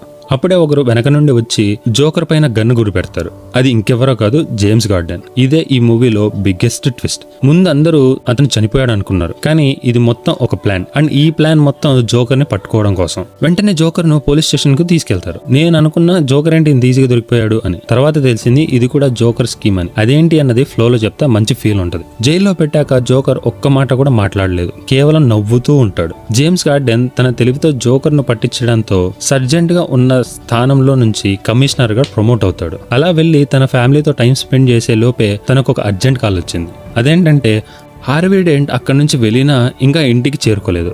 మరోపక్క రేచల్ కూడా తన ఇంటికి చేరుకోలేదు. ఇద్దరు కనిపించకుండా పోయారు అన్న న్యూస్ విని అందరూ షాక్ అయిపోతారు. జోకర్ ఏమో సెల్లులో ఉన్నాడు. ఇదెలా జరిగింది అని తనని ఇంట్రాగేట్ చేస్తూ ఉంటారు, కానీ ఎలాంటి రెస్పాన్స్ లేదు. సరే నా వల్ల కాదు, నీ దగ్గర నుండి ఆన్సర్ తెప్పించడం అని చెప్పి అక్కడి నుంచి వెళ్ళిపోగానే తన తలని బెంచ్ కేసి ఒకరు కొడతారు. అది ఇంకెవరో కాదు, Batman. One of the best and iconic scene ఇది. అండ్ ఇది నా ఫేవరెట్ సీన్ కూడా. ఇక్కడ జోకర్ బ్యాట్మ్యాన్ ని మ్యానిపులేట్ చేయడానికి ట్రై చేస్తాడు. నువ్వు కూడా నాలాంటి వాడివే, నీకంటూ రూల్స్ ఉన్నాయి, వాటి వల్ల నువ్వు నీ పొటెన్షియల్ తెలుసుకోలేకపోతున్నావు అని చెప్తే దానికి బ్యాట్మ్యాన్ నీకు కావాల్సింది నేను, నన్ను కావాలంటే చంపేసుకో అని చెప్తే దానికి జోకర్ నవ్వి నిన్ను చంపడమా, నిన్ను చంపితే నేనేం చేయాలి కోతులతో, నువ్వే నా కాంపిటేటర్, నువ్వు లేకపోతే నాకు ఈ ప్రపంచం బోరింగ్ గా ఉంటుంది అని చెప్తాడు. ఫుల్ గా ఫ్రస్ట్రేట్ అయిపోయిన బ్యాట్మ్యాన్ తనతో ఎలా అయినా సరే ఆ అడ్రస్ చెప్పించాలని చెప్పి అతన్ని కొడుతూ చిత్రహింసలు పెట్టి ప్రశ్నిస్తాడు. హార్వీ ఎక్కడ, రేచల్ ఎక్కడ, చెప్పు లేకపోతే చంపేస్తానని అనగానే నువ్వు నన్ను చంపలేవు, ఎందుకంటే నువ్వు రూల్స్ ఉన్నవాడివి, నన్నే కాదు నువ్వు ఎవరిని చంపలేవు, అదే నిన్ను బలహీనుని చేస్తుంది. బ్యాట్మ్యాన్ కి పిచ్చి లేసిపోతుంది. అప్పుడే జోకర్ వై సో సీరియస్ అని అంటాడు. నిజానికి జోకర్ మైండ్ సెట్ చంపడం కాదు, పర్ఫెక్ట్ గా ఇంకా రూల్స్ ని ఫాలో అయ్యే వాళ్ళని గెలికి వాళ్ళ ఒరిజినల్ ఫేసెస్ ని బయటికి తీయడం. ఎందుకంటే ఈ సొసైటీలో నిజమైన జోకర్స్ వాళ్ళే. ఇంకా వాళ్ళే క్లోన్స్ లాగా ఫేక్ మాస్క్స్ వేసుకొని ఈ భూమి మీద తిరుగుతూ ఉంటారు. నేను ఆ సొసైటీకి ఆపోజిట్ గా ఉన్నాను. సో బేసిక్ గా ప్రతి మనిషిలో నాలాంటి వాడు ఉంటాడు. కానీ ఈ సొసైటీ గురించి ఆలోచించి అందరూ భయపడుతూ వాళ్ళలో వాళ్ళే ఫైట్ చేస్తూ ఉంటారు. సో అలా మనలోని ఒరిజినాలిటీని తొక్కేసే ఈ సొసైటీనే పెద్ద జోక్ అన్నది తన వర్షన్. ఆ పర్ఫెక్ట్నెస్ ని బ్రేక్ చేయగలిగితే joker is the winner. So ఇదంతా తన గేమ్. అదే ఆలోచనని బ్యాట్మ్యాన్ తో నేను నిన్ను చంపాలనుకోవడం లేదు, నీ మానవత్వాన్ని బ్రేక్ చేయాలన్నదే నా గోల్ అని చెప్పగానే బ్యాట్మ్యాన్ కు కోపం పీక్స్ లోకి వెళ్ళిపోయింది. పిచ్చి కొట్టుడు కొడతాడు. అప్పుడే జోకర్ చివరికి వారు ఉన్న లొకేషన్ చెప్పి, అయితే ఇక్కడ చిన్న ట్విస్ట్ ఉంది, వాళ్ళిద్దరూ వేరు వేరు లొకేషన్స్ లో ఉన్నారు, అయితే నువ్వు ఒక్కరిని మాత్రమే కాపాడగలవు, సో చెప్పు నిజాయితీకి నిలువెత్తు రూపమైన హార్వీ డెంట్ లేక నీ ప్రేయసి రేచల్నా అని నవ్వుతాడు. బ్యాట్మ్యాన్ రేచల్ దగ్గర వెళ్ళడానికి డిసైడ్ అవుతాడు. ఇంకా అదే విషయాన్ని జేమ్స్ కి చెప్పి హార్వీని కాపాడడానికి పంపిస్తాడు. అప్పుడే రేచల్ ఇంకా హార్వీ ఒకరితో ఒకరు మాట్లాడుకుంటూ ఉన్నప్పుడు తప్పించుకోవడానికి ట్రై చేసిన హార్వీ కింద పడిపోతాడు. ఇంకా తన ముఖం మీద మొత్తం పెట్రోల్ అంటుకుంటుంది. మరోపక్క బాడీ గార్డ్ గా పెట్టిన పోలీస్ ని జోకర్ రెచ్చగొడతాడు. అండ్ ఒక ఖైదీ జైల్లో పోలీసులతో ఏదో చెప్పడానికి ట్రై చేస్తుంటాడు, కానీ పోలీసులు వినకుండా ఉంటారు. నెక్స్ట్ మినిట్ ఆ ఖైదీ కుప్పకూలిపోతాడు. ఇంతలో జోకర్ ఆ పోలీస్ ని పట్టుకుని బయటికి తీసుకుని వచ్చి నేను ఒక ఫోన్ చేసుకోవాలి, ఫోన్ ఇవ్వమని అడుగుతాడు. ఇదిలా ఉండగా మరోపక్క బాంబ్ టైమర్ ఎండింగ్ లో ఉంది. అప్పుడే బ్యాట్మ్యాన్ జోకర్ చెప్పిన అడ్రస్ కి చేరుకోగానే షాక్ అయిపోతాడు. జోకర్ నిజానికి లొకేషన్ మార్చి చెప్పాడు. రేచల్ అడ్రస్ లో హార్వీ డెంట్ బంధించబడి ఉంటాడు. వెంటనే బ్యాట్మ్యాన్ తనని అక్కడి నుంచి బయటికి తీసుకుని వచ్చేస్తాడు. కానీ పోలీసులు చేరుకునే టైంకి బాంబ్ బ్లాస్ట్ అయ్యి రేచల్ అక్కడెక్కడే చనిపోతుంది. ఇంకొక పక్క జోకర్ ఫోన్ తీసుకుని ఒక నెంబర్ కి కాల్ చేయగానే జైల్లో పడి ఉన్న ఖైదీ దగ్గర రింగ్ అవుతుంది. ఎక్కడ అని షర్ట్ పైకి తీసి చూడగానే ఫోన్ తన పొట్టలో ఉంటుంది. నెక్స్ట్ మినిట్ ఆ ఖైదీతో సహా ఆ మొబైల్ బ్లాస్ట్ అవుతుంది. అదే టైం బ్యాట్మ్యాన్ హార్వీని బయటికి తీసుకొని వస్తూ ఉండగా బ్లాస్ట్ ఫైర్ హార్వీ ముఖానికి తగిలి మొత్తం అంటుకుపోతుంది. ఎందుకంటే పెట్రోల్ తన ఫేస్ మీద ఉండింది కాబట్టి. ఇక్కడితో హార్వీకి 2 ఫేసెస్ ఏర్పడతాయి. అండ్ ఇది కూడా ఒక సింబాలిక్. ఇప్పటి వరకు న్యాయం నిజం అనుకుంటూ నిన్న వ్యక్తి తన రెండవ ఫేస్ క్రూయాలిటీని బయటికి తీసే సమయం వచ్చింది అని. బాంబ్ పేలిన తర్వాత అక్కడ జరిగిన హడావిడిలో జోకర్ లావ్ని తీసుకుని జైలు నుంచి పారిపోతాడు. అప్పుడు కమిషనర్ గార్డెన్కి అసలు విషయం అర్థమవుతుంది. జోకర్ కావాలనే పట్టుబడ్డాడు అండ్ అతనికి ముందే తెలుసు అతన్ని అరెస్ట్ చేస్తే లా ఉన్న అదే జైలుకి తీసుకెళ్తారు అని. ఇదంతా జోకర్ వేసిన పర్ఫెక్ట్ ప్లాన్. బ్యాట్మ్యాన్ ఆ బ్లాస్ట్ తర్వాత కంప్లీట్ గా బ్రేక్ అయిపోతాడు. అండ్ అదే బాధతో కూర్చొని ఉన్నప్పుడు ఆల్ఫ్రెడ్ తన దగ్గరికి వచ్చి ధైర్యం చెప్పగా, ఇందాక జోకర్ ని అర్థం చేసుకోవడం కోసం బ్రూస్ కి చెప్పిన కథలో ఒక పాయింట్ ఉంటది. బర్మా బ్యాండిట్ అదే విషయాన్ని తన దగ్గర రైజ్ చేస్తాడు. తనని పట్టుకున్నారా అని ఆల్ఫ్రెడ్ ని అడిగినప్పుడు అందుకు ఆల్ఫ్రెడ్ ఎస్ అని చెప్తాడు. నిజానికి ఈ పాయింట్ ఇక్కడ తీసుకొని రావడానికి main reason Dark Knight Rises కి ఫోర్ షాడో చేయడం కోసం. జోకర్ కేయాస్ ని ప్రారంభించాడు. నెక్స్ట్ పార్ట్ లో వచ్చే బ్యాన్ దాన్ని ఫిజికల్ రిస్ట్రిక్షన్ వరకు తీసుకెళ్తాడు. దీని తర్వాత జోకర్ లావ్ ని తీసుకుని ఒక ప్రదేశానికి వెళ్తాడు. అక్కడ మాఫియా డాన్ డబ్బు దాచిపెట్టి ఉంటాడు. అతను మాఫియాతో ముందుగా డీల్ చేసుకున్న దాని ప్రకారం బ్యాట్మ్యాన్ ను చంపడానికి కావలసిన ఆ సగం డబ్బుని తీసుకుని ఆ డబ్బు కొండ మీద ఎక్కి ఆ డబ్బుని ఎంజాయ్ చేస్తూ ఉండగా ఒక మాఫియా డాన్ అక్కడికి వచ్చి ఇంత డబ్బు నువ్వు ఏం చేస్తావు అని అడిగితే నెక్స్ట్ మినిట్ ఆ డబ్బు మొత్తం తగలబెట్టేస్తాడు. ఇంకా ఆ డబ్బుతో పాటుగా లావ్ కూడా కాలి బూడిదైపోతాడు. మాఫియా డాన్ షాక్ లో అలానే చూస్తూ డబ్బు ఎందుకు తగలబెడుతున్నావు అని అడిగితే దానికి జోకర్ నవ్వుతూ ఇది నా డబ్బు, దీన్ని నేను కాల్చుకుంటా పాతి పెడతా, నువ్వు అడగాల్సిన పని లేదు అని చెప్తాడు. ఇక మరోవైపు బ్రూస్ వేన్ కంపెనీలో పనిచేస్తున్న ఒక ఉద్యోగి బ్యాట్మ్యాన్ ఐడెంటిటీని బయట పెడతాను అని పబ్లిక్ గా చెప్పి ఒక టైం ని కూడా ఫిక్స్ చేస్తాడు. అయితే అప్పుడే జోకర్ లైవ్ లో కాల్ చేస్తాడు. ప్లాన్ మార్చేశాను, ఇక బ్యాట్మ్యాన్ ఐడెంటిటీ చూపించాల్సిన అవసరం లేదు, నాకు కావాల్సింది ఈ ఇంటర్వ్యూలో ఉన్న మనిషిని నెక్స్ట్ 1 hour లో ఎవరైనా చంపేయాలి, లేదంటే నేను ఒక హాస్పిటల్ని పేల్చేస్తాను అని అంటాడు. ఇప్పుడే భయం ఫైర్లా అంటుకోవడం స్టార్ట్ అయింది. ప్రజలు ఆ ఉద్యోగిని చంపడానికి ముందుకు వచ్చారు, ఎందుకంటే వాళ్ళు భయపడుతున్నారు అతను బ్రతికే ఉంటే జోకర్ ఒక హాస్పిటల్ని పేల్చేస్తాడు అని. ఇప్పుడు బ్యాట్మ్యాన్ కూడా తనని కాపాడడానికి బయటకు వస్తాడు. మరోవైపు పోలీసులు హాస్పిటల్ అన్ని ఖాళీ చేస్తున్నారు. ఇంకా పేషెంట్లను బయట స్కూల్ బస్సులో ఎక్కిస్తున్నారు. అయితే ఒక హాస్పిటల్లో హార్వీ డెంట్ ఉంచబడి ఉంటాడు. అతని ముఖం అర్ధం కాలిపోయి ఒక దారుణ స్థితిలో ఉంటాడు. అప్పుడే అక్కడికి జోకర్ నర్స్ వేషంలో వచ్చి నిజానికి నీలెవరిని నేను చంపలేదు, అయితే నేను చంపడానికి అసలు నాకెక్కడ కుదురుతుంది, నేను జైల్లో ఉన్నాను అని అంటాడు. దానికి నువ్వే ప్లాన్ చేసావు, నీ మనుషులు ఇదంతా చేశారని అనగానే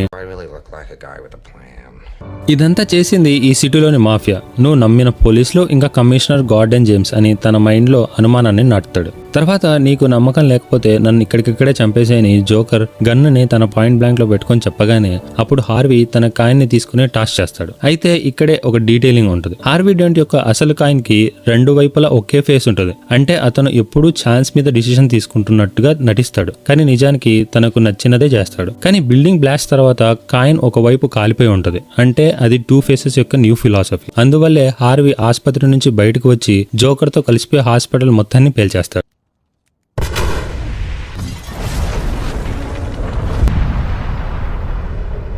ఆ పేలుడు మొత్తం నగరాన్ని కుదిపేసింది. అయితే ఇక్కడే అందరికీ తెలియని ఒక పెద్ద సంగతి జరిగింది. అదేంటంటే పేలుడు తర్వాత బస్సులో ఎక్కిన పేషెంట్స్ ని జోకర్ కిడ్నాప్ చేసి తీసుకెళ్లిపోయాడు. ఇంకా అదే రోజున న్యూస్ ఛానల్లోకి జోకర్ మళ్ళీ ఒక విషయాన్ని అందరికీ చెప్తాడు. నేను మీకు ఇచ్చిన మాట ప్రకారం మీరు ఎవ్వరూ కూడా బ్యాట్మ్యాన్ ఐడెంటిటీని బయట పెడతా అన్న ఆ రీస్ ని చంపలేకపోయారు. సో ఈ రోజు రాత్రి నేను ఒక పనిని చేయబోతున్నా. ఈ ఇన్సిడెంట్ జరిగాక గౌతమ్ ప్రజలు జీవితాంతం మర్చిపోలేరు. ఇంకా సిటీని వదిలిపెట్టి వెళ్లే వాళ్ళు ఇప్పుడే బ్యాగులు సర్దేసుకోండి అని వార్నింగ్ ఇస్తాడు. ఈ మాటతో 3 కోట్ల జనాభా ఉన్న గౌతమ్ నగరం ఒక్కసారిగా ఉలిక్కిపడింది. అందరూ భయంతో నగరాన్ని ఖాళీ చేయడం మొదలు పెడతారు. ఎందుకంటే నెక్స్ట్ జోకర్ ఏం చేయబోతున్నాడో ఎవరికీ తెలియదు. ఇక్కడ నుంచి పారిపోవడం ఉత్తమం అని భావించి చాలా మంది సిటీ నుంచి వెళ్లిపోవాలని బోట్ ఎక్కారు. ఇక మరోవైపు హార్వీ డెంట్ రేచల్ మరణానికి కారణమైన వారిని వెతుకుతూ ఒక్కొక్కరిని చంపుతున్నాడు. అతడు ఈ కొత్త ఐడెంటిటీతో పూర్తిగా ప్రమాదకరమైన మనిషిగా మారిపోయాడు. ఇది ఇలా ఉండగా బ్యాట్మ్యాన్ లూషియస్ ఫాక్స్ ని కలుస్తాడు. అక్కడ ఉన్న స్క్రీన్స్ ని చూసి సర్ప్రైజ్ అవుతాడు. ఇంకా బ్యాట్మ్యాన్ తో అన్నాడు, ఇదంతా నువ్వేనా చేసింది అని అంటే దానికి బ్యాట్మ్యాన్ నాకు జోకర్ లొకేషన్ కావాలి, సో ఈ పనిని నువ్వు మాత్రమే చేయగలవు అని చెప్తాడు. అదేంటంటే సినిమా స్టార్టింగ్ లో ఒక మొబైల్ ఫోన్ ఫ్రీక్వెన్సీని యూజ్ చేసి బిల్డింగ్ మొత్తం హాలోగ్రామ్ చేసినట్టుగా ఇప్పుడు మొత్తం సిటీలో ఉన్న అన్ని ఫోన్స్ లో సేమ్ సాఫ్ట్వేర్ ని ఇల్లీగల్ గా పెట్టి సిటీ మొత్తం హాలోగ్రామ్ చేసేసాడు. సో తన హెల్ప్ తో జోకర్ ఎక్కడ ఉన్నాడన్నది కనుక్కుంటాడు. అక్కడ బిల్డింగ్ లో ఇందాక బస్ లో ఎక్కించిన వాళ్ళని హాస్టేజెస్ గా తీసుకుని జోకర్ అనుచరుల్ని వారికి కాపలాగా పెట్టి ఉంటాడు. ఇది చూస్తున్న బ్యాట్మ్యాన్ ఎలా అయినా కాపాడాలని అనుకుంటాడు. ఇదే విషయాన్ని కమిషనర్ జేమ్స్ కి చెప్పగానే స్నైపర్స్ ని పెట్టి మొత్తం బిల్డింగ్ ని కంట్రోల్లోకి తీసుకుని ఉంటాడు. అప్పుడే జేమ్స్ సిటీ మేయర్ తో ఒక డిస్కషన్ చేస్తాడు. 500 మంది క్రిమినల్స్ ని ఎలా అయినా అక్కడి నుంచి తప్పించాలి, లేదంటే ప్రమాదం అని భావించి అందరినీ బోట్లోకి ఎక్కిస్తే బెటర్ అని చెప్పగానే మేయర్ యాక్సెప్ట్ చేస్తాడు. దీంతో మరొక బోట్ లో ఖైదీలను ఎక్కించారు. ఇది ఇలా ఉండగా బ్యాట్మ్యాన్ తన టెక్నాలజీని యూజ్ చేసి ఆ బిల్డింగ్ లోకి వెళ్తాడు హాస్టేజెస్ ని కాపాడడం కోసం. ఇంకొక పక్క మొత్తం పోలీస్ ఫోర్స్ ఫైరింగ్ షూటింగ్ చేయడానికి సిద్ధమవుతుంది. అప్పుడే లోపలికి వచ్చిన బ్యాట్మెన్ కి దిమ్మ తిరిగిపోయింది. అదేంటంటే అక్కడ తుపాకులు పట్టుకొని నిల్చున్న వాళ్ళు నిజానికి హాస్టేజెస్. జోకర్ కావాలని అలా వారి చేతిలో గన్స్ పెట్టి నిలబెట్టాడు. సో పోలీసులు వాళ్ళు క్రిమినల్స్ అని అనుకొని వారిపైన దాడికి దిగుతారు, ఇంకా కాల్పులు జరుపుతారు. అయితే బ్యాట్మెన్ చాకచక్యంగా ఎవరూ గాయపడుకోకుండా అందరినీ కాపాడి సేఫ్ చేస్తాడు. ఇప్పుడే కథలో అతిపెద్ద మానసిక హింస ఆట మొదలవుతుంది. నది మధ్యలో 2 భారీ ఫెర్రీలు ఉన్నాయి. ఒక దాంట్లో ఖైదీలు, మాఫియా గ్యాంగ్, ఇంకా నేరస్తులు. ఇంకో దాంట్లో సాధారణ పౌరులు, సివిలియన్స్, భయంతో సిటీ నుంచి వెళ్ళిపోతాం అనుకున్నవారు. జోకర్ తన కమ్యూనికేషన్ సిస్టమ్ ద్వారా అనౌన్స్ చేస్తాడు, ఈ 2 ఫెర్రీస్ లో బాంబులు పెట్టాను, కానీ బాంబుల్ని బ్లాస్ట్ చేసే డెటోనేటర్ ని స్వాప్ చేశాను. ఖైదీలో ఉన్న షిప్ బాంబ్ డెటోనేటర్ సివిలియన్స్ దగ్గర ఉంది, అలానే సివిలియన్స్ ది ఖైదీల దగ్గర. సో ఇక్కడ ఉన్నది సింపుల్ రూల్, మీరు ఒకరినొకరు బ్లాస్ట్ చేసుకోవాలి. అది కూడా 12 గంటల వరకే మీకు టైం. ఇన్ కేస్ మీరు బ్లాస్ట్ చేయకపోతే నేను అర్ధరాత్రి వచ్చి 2 బోట్స్ ని పేల్చేస్తాను. అంటే ఎవరు బ్రతికే ఉండాలి అన్నది మీరే డిసైడ్ చేసుకోండి అని చెప్తాడు. దీంతో 2 పడవల్లోనూ కేఆస్ స్టార్ట్ అయింది. ఇంకా భయం, గందరగోళం, అరుపులు మొదలవుతాయి. ఒకవైపు ప్రజలు వారు ఎలాగో క్రిమినల్సే కదా వారిని చంపేయండి అని సివిలియన్స్ అరుస్తున్నారు. మరోవైపు ఖైదీలు మమ్మల్ని ఎందుకు చంపాలి, మాకు కూడా బ్రతికే అర్హత ఉంది అని అరుస్తున్నారు. సో ఈ గేమ్ పూర్తి అవ్వడానికి కేవలం 15 నిమిషాల టైం మాత్రమే ఉంటది. మరోవైపు బ్యాట్మెన్ జోకర్ వరకు చేరుకొని చివరి పోరాటంలో తలపడుతున్నాడు. అప్పుడే కమిషనర్ జేమ్స్ కి హార్వీ డెంట్ నుంచి కాల్ వచ్చింది, తన ఫ్యామిలీని కస్టడీలోకి తీసుకున్నట్టుగా. జేమ్స్ ఫుల్ గా భయపడుతున్నాడు. జోకర్ బ్యాట్మెన్ ను మూలన పడేసి ఇంకా ఫుల్ ఇంటెన్స్ తో వెయిట్ చేస్తున్నాడు. చివరికి టైం కేవలం 2 నిమిషాలు మాత్రమే మిగిలింది. జోకర్ అన్నాడు, ఈ రాత్రి గౌతమ్ సిటీ నరకమవుతుంది అని నవ్వుకుంటూ, దీని కారణం నువ్వే, ఎందుకంటే నీ ఐడెంటిటీ బయట పెట్టలేదు, నువ్వు నీ రూల్స్ బ్రేక్ చేయడం లేదు అని చాలా ఇంటెన్స్ తో చూస్తూ ఉండగా క్రిమినల్స్ బోట్ లోని ఒక క్రిమినల్ డెటోనేటర్ ని తీసుకుంటాడు. అందరూ చాలా టెన్షన్ గా చూస్తున్నారు. మరోవైపు సివిలియన్స్ లో ఒకతను ఆ డెటోనేటర్ ని తీసుకున్నాడు. జోకర్ ఫుల్ హ్యాపీగా ఫీల్ అవుతూ ఉండగా అప్పుడే క్రిమినల్స్ లోని డెటోనేటర్ ని ఆ వ్యక్తి అది బయటపడేసి సైలెంట్ గా వచ్చి కూర్చుంటాడు. ఇంకా సివిలియన్స్ లోని ఒక వ్యక్తి డెటోనేట్ చేయడానికి ట్రై చేస్తూ ఉండగా ఇంకా మనల్ని వాళ్ళు చంపలేదు అంటే ఆలోచించాల్సిన విషయం అని అనగానే డెటోనేటర్ ని అక్కడే పడేసి వెళ్లి కూర్చుండిపోతాడు. 2 బోట్స్ లో బ్లాస్ట్ జరగకపోవడంతో జోకర్ కన్ఫ్యూజ్ అయిపోతాడు. ఇంకా అతను ఓడిపోతున్నా అన్న ఫీలింగ్ తో ఉండగా అప్పుడే బ్యాట్మెన్ అన్నాడు, అందరూ నీలాగే ఉంటారనుకోవడం నీ మూర్ఖత్వం అని అనగానే తన దగ్గర ఉన్న డెటోనేటర్ ని యాక్టివేట్ చేసే లోపే బ్యాట్మెన్ దాన్ని అడ్డుకొని జోకర్ ని తలకిందలుగా వేలాడదీస్తాడు. బ్యాట్మెన్ అక్కడి నుంచి వెళ్లే ముందు జోకర్ చివరిగా కొన్ని మాటలు చెప్తాడు. నేను ఓడిపోయాను అని నువ్వు అనుకుంటున్నావా, ఇది నిజానికి జస్ట్ ఒక స్మాల్ ప్లే, అసలు గేమ్ నేను ఆల్రెడీ స్టార్ట్ చేసేసాను అండ్ అది విన్నింగ్ లోనే ఉంది. అదే హార్వీ డెంట్, మీ city hero and white knight. తనని మార్చగలిగితే నేను విన్ అయినట్టే. సో తనని మార్చడం ఏం పెద్దగా కష్టం అనిపించలేదు, ఎందుకంటే అందరి కళ్ళలో హీరోగా ఉన్నవాడు ఇప్పుడు హంతకుడిగా మారిపోయాడు. ఆల్రెడీ తను 3 చంపేశాడు, ఇంకా చంపబోతున్నాడు. ఇక్కడితో అయిపోలేదు, నువ్వు ఇంకా చాలా చూడవలసింది అని చెప్పి మీ హీరోని మార్చడానికి పెద్దగా టైం పట్టలేదు. బ్యాట్మెన్ కి ఇప్పుడు నిజం తెలిసింది, హార్వీ 2 ఫేసెస్ ఉన్నవాడు అని. అతను వెంటనే అతను వెతకడానికి బయలుదేరతాడు. డెంట్ ఎక్కడున్నాడు అంటే అదే గౌతమ్ సిటీలో రేచల్ చనిపోయిన బిల్డింగ్ లో అని తెలుసుకుని అక్కడికి వెళ్తాడు. రేచల్ మరణం తర్వాత హార్వీ డెంట్ పూర్తిగా బ్రేక్ అయిపోయాడు. అతను కమిషనర్ జేమ్స్ గార్డెన్ ఫ్యామిలీని బంధించుంచాడు. గన్ అతని తలపై పెట్టి, నా తప్పేంటి, నీ బాధ్యత రేచల్ ని సురక్షితంగా ఇంటికి పంపించడం, కానీ నువ్వేం చేసావు, ఆమెను చావుకి వదిలేసావు. నీ కారణంగా నాకున్న ఒక్కగానొక్క లైఫ్ ని కోల్పోయాను. సో నిన్ను మాత్రమే చంపితే సరిపోదు, నీ కుటుంబాన్ని చంపితే ఆ బాధ ఎలా ఉంటుందో నీకు తెలుస్తుంది అండ్ నాకు న్యాయం జరిగినట్టుంటుంది అని చెప్పి జేమ్స్ కొడుకుని పాయింట్ బ్లాంక్ లో తీసుకుంటాడు. అప్పుడే బ్యాట్మెన్ అక్కడికి వస్తాడు. ఇంకా హార్వీతో, నిజానికి నువ్వు ఎప్పుడు గానీ తప్పు చేయలేదు, అందుకనే జోకర్ నిన్ను ఎంచుకున్నాడు, ఎందుకంటే నువ్వే ఈ సిటీలోని నిజమైన లాయర్వి, నువ్వు ప్యూర్ హార్టెడ్వి, అందుకే తను నిన్ను బ్రేక్ చేయాలని అనుకున్నాడు. ఇంకా జోకర్ అసలు ప్లాన్ మన 3 విడదీయడం. జోకర్ ఈ టీం ని చెదరగొట్టాడు అని చెప్పాక చివరికి హార్వీ సరే అయితే ఇంకా నా టర్న్ అని తన కాయిన్ ని ఫ్లిప్ చేస్తాడు. కాలిపోయిన వైపు పడితే బ్యాట్మెన్ ను చంపేస్తా, లేదంటే వదిలేస్తానని చెప్పి కాయిన్ ని ఫ్లిప్ చేస్తే కాలిపోయిన వైపు పడుతుంది. దాంతో హార్వీ బ్యాట్మెన్ ని కాలుస్తాడు. తర్వాత హార్వీ తన కోసం కాయిన్ ని ఫ్లిప్ చేస్తాడు, కానీ ఈసారి హెడ్స్ పడింది. సో ఐఆమ్ లక్కీ అని చెప్పి గార్డెన్ అబ్బాయి గురించి కాయిన్ ని ఫ్లిప్ చేయడానికని వెయ్యగానే బ్యాట్మెన్ తన మీదకి దూకి తనని కిందకి తోసేస్తాడు. అప్పుడు హార్వీ కాయిన్ హెడ్స్ పడుతుంది, అంటే ఆ పిల్లాడు బతికే ఉన్నాడు అని సింబాలిక్ గా చెప్పడం. అలానే బ్యాట్మెన్ ఆ పిల్లాన్ని కాపాడి పైకి లాక్కుంటాడు. హార్వీ కింద పడిపోతాడు, అక్కడికక్కడే చనిపోతాడు. బ్యాట్మెన్ తన మెమొరీ క్లాత్ సూట్ తో బతికి బయటపడతాడు. కొంతసేపటికి గార్డెన్ కిందికి వస్తాడు. ఇంకా కమిషనర్ బాధగా, జోకర్ గెలిచాడు, మన ముగ్గురిని విడగొట్టాడు. హార్వీ డెంట్ మనలో శ్రేష్ఠుడు, ప్రజలకు అతనే హీరో. కానీ ఇప్పుడు అందరికీ తెలిసిపోయింది, అతను ముగ్గురిని చంపేశాడు. దీంతో అతని పేరు చెడిపోయింది అని చెప్తాడు. అప్పుడు బ్యాట్మెన్ ఒక నిర్ణయం తీసుకుంటాడు. ఆ 5గురిని చంపిన నిందని నేను తీసుకుంటాను. ఇంకా ప్రజలకు చెప్పండి, హార్వీ డెంట్ మంచి మనిషి, అతన్ని చంపింది బ్యాట్మెన్ అని, దాంతో నేనే నేరస్తుని అవుతాను. దీంతో గోథమ్ సిటీలో న్యాయం బతికే ఉంటుంది అని చెప్పి అక్కడి నుంచి పారిపోతాడు. అప్పుడే గోర్దాన్ కొడుకు అని అడిగితే అందుకు కమిషనర్, బ్యాట్మెన్ నిజమైన హీరోగా ఉండి ప్రపంచానికి విలన్ గా మారిపోతాడు. అతడే మామ ఎక్కడికి వెళ్తున్నావు, ఇంకా క్రెడిట్స్ ఉన్నాయి, అప్పుడే అలా వెళ్ళిపోతే ఎలా? ఇక్కడ నుంచి నెక్స్ట్ లెవెల్ అయిన డార్క్ నైట్ రైజెస్ స్టార్ట్ అవుతుంది మామ.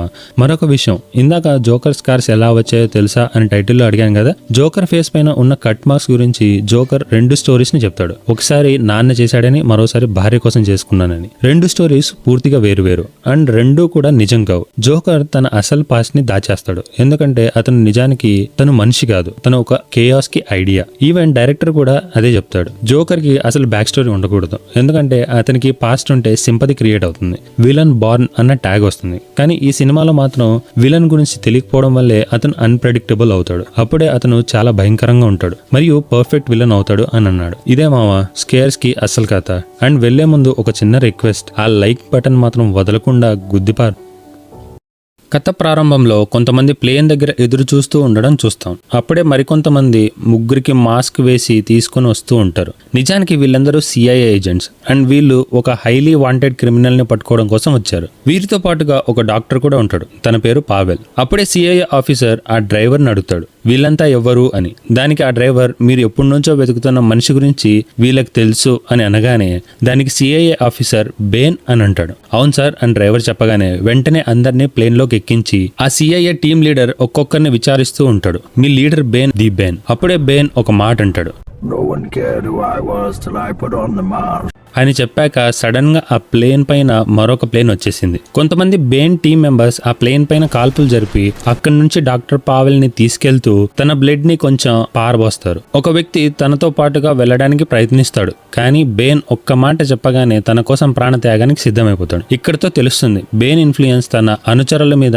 ఎంతగా ఉంటుంది అన్నది. లైక్ తన కోసం ఏం చేయడానికైనా సిద్ధమైపోతారు. అలా ఒక బటన్ క్లిక్ తో బేన్ ప్లేన్ ని క్రాష్ చేస్తూ డాక్టర్ పావెల్ తో గాల్లోకి ఎగిరిపోతాడు. నిజానికి పావెల్ ఒక న్యూక్లియర్ సైంటిస్ట్. బేన్ ప్లాన్ లో భాగంగా ఈ సైంటిస్ట్ తో అవసరం ఉంటుంది, దానికోసమని ఈ విధ్వంసం చేస్తాడు. ఇంకా పావెల్ బ్లడ్ ప్లేన్ లో పారబోసి తను చనిపోయినట్టుగా ఫ్రేమ్ చేస్తాడు. ఇది మావా మన విలన్ ఇంట్రో. బేసిక్ గా నోలన్ మామ ట్రయాలజీ అయిన ఈ బ్యాట్మెన్ సిరీస్ లో హీరో కన్నా కూడా విలన్స్ చాలా ఇంపార్టెంట్. అండ్ ప్రతి స్ట్రాంగెస్ట్ విలన్ మాస్క్ వెనకాల లేదా చీకట్లో దాగుంటాడు. అలా మాస్క్ తో ఉన్నప్పుడే విలన్ మోస్ట్ పవర్ఫుల్ గా ఉంటాడు, ఎందుకంటే విలన్ స్ట్రెంగ్త్ ని బేస్ చేసుకునే హీరో హైలైట్ అవుతాడన్నదే తన మోటివ్. అదే ఆలోచనతో ఫస్ట్ మూవీ బ్యాట్మెన్ బిగిన్స్ లో రాస్ ఎల్ గెల్ ని ఇంట్రొడ్యూస్ చేస్తాడు. రాస్ ఎల్ గెల్ చీకటికి నిదర్శనం. సో రాస్ ఎల్ గెల్ ని ఎదుర్కోవాలంటే ముందుగా భయాన్ని జయించాలి. అదే స్కేర్ క్రో ఫియర్ గ్యాస్, మనలోని భయాలని వెలికి తీసేది. అలానే డార్క్ నైట్ లో జోకర్ కేయాస్ కి ప్రతీక. కేయాస్ ని జయించాలంటే బ్యాట్మెన్ తనలోని నైతిక విలువలని కాపాడుకోవాలి. ఆ నైతిక విలువలకి నిదర్శనం హార్వీ డెంట్. తనని కాపాడితే ఆ కేయాస్ కి ప్రతిరూపమైన జోకర్ ని జయించినట్టు. అండ్ డార్క్ నైట్ సిరీస్ ద్వారా నోలన్ మామ పెయిన్ ని పరిచయం చేస్తాడు. ఆ బాధని ఎవరిస్తారు, ఇంకా ఆ బాధకి ప్రతిరూపం ఎవరు, అండ్ పెయిన్ ని ఓవర్కమ్ చేసి బేన్ పైన విజయం ఎలా సాధిస్తాడన్నదే ఈ మూవీలో ప్లాట్. ఇంకా ఈ మూవీలో జోకర్ గురించిన ఒక ట్విస్ట్, ఇంకా చాలా mind blowing scenes and situations ఉంటాయి. అన్ని ఫ్లోలో చెప్పుకుంటూ పోదాం. సరే మామ, ఇంతకంటే ఎక్కువగా విసికిచ్చను, స్టోరీలోకి వెళ్ళిపోదాం. అయితే వెళ్లే ముందు ఆ లైక్ బటన్ ఒక్కసారి గుద్దిపారు. బేసిక్ గా డార్క్ నైట్ ఎండింగ్ ని కంటిన్యూటీగా చేస్తూ హార్వీ డెంట్ చనిపోయిన సీన్ తో సినిమా స్టార్ట్ అవుతుంది. హార్వీ చనిపోయి 8 సంవత్సరాలు అయిపోయింది. తన త్యాగానికి గుర్తుగా తను చనిపోయిన రోజున గౌతమ్ సిటీలో హాలిడే ప్రకటించారు. ఇంకా అదే సభలో సిటీ మేయర్ మాట్లాడుతూ ఈ 8 సంవత్సరాలలో గౌతమ్ సిటీలోని నేరాలు దాదాపుగా తగ్గిపోయాయి. దోపిడీలు, దొంగతనం, గుండాగిరి ఏవి కూడా లేకుండా సిటీ చాలా క్లీన్ గా ఉంది. ఈ మార్పుకు కారణం హార్వీ డెంట్. అండ్ అతను ఒక పబ్లిక్ ప్రాసిక్యూటర్ గా ఉంటూ న్యాయ వ్యవస్థ కోసం ఎంతో పోరాడాడు. కానీ విధి చాలా దారుణమైంది. మనం అందరం ఎంతో గొప్ప మనిషిగా భావించిన ఆ క్రూరుడు బ్యాట్మెన్ హార్వీ డెంట్ ని చంపేశాడు అని బాధపడుతూ చెప్తాడు. అదే టైంలో పైన చీకట్లో నుండి ఎవరో తన స్పీచ్ ని గమనిస్తూ ఉంటాడు. అది ఇంకెవరో కాదు బ్రూస్ వేన్. కానీ అది మనకి సినిమాలో చూపించరు. తర్వాత మెసేజ్ ఇవ్వడం కోసం సిటీ కమిషనర్ జేమ్స్ కోర్డన్ స్టేజ్ మీదకి వస్తాడు. ఇంకా ఒక పేపర్లో హార్వీ డెంట్ గురించి ఎవరికి తెలియని నిజాలన్నీ రాసుకొని వాటిని బయట పెట్టాలని అనుకుంటాడు. కానీ ఇది సరైన సమయం కాదని భావించి షీట్ ని జాకెట్ లో పెట్టేసుకుంటాడు. అయితే ఇక్కడ ఆ షీట్ ని ఎందుకు జాకెట్ లో పెట్టుకుంటాడు అన్నది తర్వాత తెలుస్తుంది. కమిషనర్ కావాలనే ప్రజల కోసం హార్వీ డెంట్ ని పొగుడుతున్నట్టుగా మాట్లాడి ఈ పొగడతలని నీకే అని చెప్పి బిల్డింగ్ పైకి చూస్తాడు. బ్రూస్ వేన్ అక్కడి నుంచి లోపలికి వెళ్ళిపోతాడు. ఇదిలా ఉండగా ఆ ఫంక్షన్ లో ఆల్ఫ్రెడ్ ఒక వెయిటర్ ని వెళ్ళేవాడిని. మీరు అక్కడ ఒక ఫ్యామిలీతో కనిపిస్తారు, ఇంకా మీ పిల్లల్ని మిమ్మల్ని చూస్తే చాలు అన్న చిన్న ఆశతో, కానీ మీరు కనిపించలేదు, ఇప్పటికీ ఆ ఆశతోనే ఉన్నా అని చెప్పి అక్కడి నుంచి వెళ్ళిపోతాడు. మరోపక్క సెలీనా దొంగలించిన ఫింగర్ ప్రింట్స్ అమ్మడానికి ఒక క్రిమినల్ బాస్ వద్దకు వెళ్తుంది. తన పేరు స్ట్రైవర్. కేల్ తనతో ఆ ఫింగర్ ప్రింట్స్ తనకిచ్చి మన డీల్ ప్రకారం నాకు రావాల్సిన డబ్బునిస్తే ఇక్కడ నుంచి వెళ్ళిపోతాను అని అనగానే దానికి స్టైలర్, సారీ నేను నిన్ను మోసం చేశాను, నాకు కావాల్సింది నువ్వు చేసి పెట్టావు, ఇంకా నీతో మాకు పని లేదు అని చెప్పి తన రౌడీస్ ని పిలిపిస్తాడు. సెలీనా అంత ఈజీగా దొరికే టైప్ కాదు. తను కూడా ఒక మాస్టర్ ప్లాన్ తో అక్కడికి వచ్చింది. నేను నీకు ఇచ్చింది 4 ఫింగర్సే, తంబు ఇవ్వలేదు, అది కావాలంటే నా ఫ్రెండ్ కి మెసేజ్ చెయ్యి అని అడుగుతుంది. అలానే మెసేజ్ చేశాక తన ఫ్రెండ్ ఆ తంబు తీసుకుని రాగానే నెక్స్ట్ మినిట్ పోలీస్ ఫోర్సెస్ అక్కడికి వచ్చేసాయి. నిజానికి ఆ ఫోన్ ఇందాక తను ఎక్కి పారిపోయిన కాంగ్రెస్ మెన్ ది. కైల్ ఆ కాంగ్రెస్ మెన్ ని తన బాడీ గార్డ్ గా తెచ్చుకుని ఉంటుంది. ఇంకా ఆ మెసేజ్ కాంగ్రెస్ మెన్ ఉన్న లొకేషన్ ని తెలిసేలా చేస్తుంది. దాంతో మొత్తం పోలీస్ ఫోర్స్ అక్కడికి వచ్చేసింది. ఇంకా అక్కడ అల్లరి జరుగుతుండగా సెలీనా ఆ గందరగోళంలో నుండి మెల్లగా తప్పించుకుంటుంది. అయితే తనని ఫాలో చేస్తున్న కొంతమంది పోలీసులు అండర్ గ్రౌండ్ లోకి వెళ్లడం గమనిస్తారు. ఇదే విషయాన్ని అక్కడికి వచ్చిన కమిషనర్ కి చెప్పగానే తను కొంతమంది టీమ్ తో ఆ అండర్ గ్రౌండ్ టన్నెల్ లోకి వెళ్తాడు. అక్కడ మొత్తం చీకటిగా ఉంది. అప్పుడే కొంతమంది ఆ పోలీసులపై దాడి చేసి కమిషనర్ ని బందీగా చేసి అక్కడి నుంచి తీసుకెళ్తూ ఉంటారు. అప్పుడే కమిషనర్ ఒక భయంకరమైన సంఘటనని చూస్తాడు. అండర్ గ్రౌండ్ గ్యాంగ్ అక్కడ పనిచేస్తున్నట్టుగా కనిపిస్తోంది. అసలు అండర్ గ్రౌండ్ లో ఏం చేస్తున్నారో అర్థం కావడం లేదు. తర్వాత వాళ్ళు తనని నేరుగా తన టీం లీడర్ బేన్ దగ్గరికి తీసుకెళ్తారు. బేన్ గోర్డన్ ను చూసి చంపేయాలనే నిర్ణయానికి వస్తాడు. అంతకంటే ముందుగా ఏదైనా దొరుకుతాయేమో చెక్ చేయమని చెప్పగానే ఇందాక తన సూట్ లో దాచిన స్పీచ్ పేపర్స్ కనిపిస్తాయి. వాటిని తీసుకుంటాడు. గోర్డన్ మెల్లగా పక్కనే ఉన్న నీళ్ల సొరంగంలోకి దూకి అక్కడి నుంచి తప్పించుకుంటాడు. వెంటనే ఒక పోలీస్ ఆఫీసర్ ఇది తెలిసి పరిగెత్తుకుంటూ టన్నెల్ ఎడ్జ్కి వస్తాడు. కమిషనర్ అక్కడే ఉంటాడని తనకి తెలుస్తుంది. అదెలా అంటే ఇంతకు ముందు ఒక ఆర్ఫన్ 16 ఏండ్ల అబ్బాయి అక్కడ చచ్చిపడి ఉండడం చూస్తాడు. అదే ఐడియాతో తను అక్కడికి పరిగెత్తుకుంటూ వచ్చి కమిషనర్ ని సేవ్ చేస్తాడు. ఇంకా మీపై దాడి చేసింది ఎవరు అని అడుగుతాడు. గోర్డన్ బలహీనమైన స్వరంతో సిటీ సేవర్ సిస్టమ్ కింద ఒక పెద్ద గ్యాంగ్ ఉంది, వాళ్ళు ఏదో భారీ ప్లాన్ తో పనిచేస్తున్నారు, చూస్తూ ఉంటే ఏదో పెద్ద విధ్వంసం జరిగేలా ఉంది, వారిని ఆపకపోతే గౌతమ్ పూర్తిగా నాశనం అయిపోతుంది, త్వరగా టీం రెడీ చేయి అని చెప్తాడు. ఈ మాట విన్న ఆ ఆఫీసర్ మైండ్ లో ఒకే ఆలోచన వస్తుంది, అదే బ్యాట్మ్యాన్ లేకుండా ఈ విధ్వంసం ఆపలేం అని అనుకుంటూ అతను నేరుగా బ్రూస్ వేన్ మ్యాన్షన్ కి వెళ్తాడు. ఇంకా ఈ ఆఫీసర్ పేరు జాన్ బ్లేక్ బ్రూస్ వేన్ ని కలిసి మాట్లాడుతూ నాకు తెలుసు మీరు బ్యాట్మ్యాన్ అని, అండ్ ఈ నగరానికి మళ్ళీ మీ అవసరం వచ్చింది అని చెప్తాడు. బ్రూస్ ఆశ్చర్యపోతూ అడుగుతాడు, నువ్వెలా తెలుసుకున్నావు? దానికి బ్లేక్, చిన్నప్పుడు నేను అనాథాశ్రమంలో ఉండేవాడిని, మీరు అక్కడ సమయానికి డొనేషన్స్ పంపేవారు, కానీ కొన్ని ఏండ్లుగా ఆ డబ్బు రావడం ఆగిపోయింది, అప్పుడే అర్థమైంది మీ జీవితంలో ఏదో మారిపోయింది అని చెప్పి అక్కడి నుంచి వెళ్ళిపోతాడు. బ్రూస్ వెంటనే ఆల్ఫ్రెడ్ తో అనాథాశ్రమానికి మనం డబ్బు ఎందుకు పంపడం లేదు అని అడుగుతాడు. దానికి ఆల్ఫ్రెడ్, సార్ మామూలుగా అయితే ఆశ్రమానికి డబ్బు మీ కంపెనీలో వచ్చే లాభాల నుంచి వెళ్తుంది, కానీ కంపెనీ ఇప్పుడు నష్టాల్లో ఉంది, లాభాలు లేకపోతే డొనేషన్లు ఎలా పంపగలం అని అంటాడు. ఈ మాట విని బ్రూస్ ఒక నిర్ణయం తీసుకుంటాడు, ఇంకా ఈ ఇంటి నుంచి బయటికి రావాల్సిందే అని.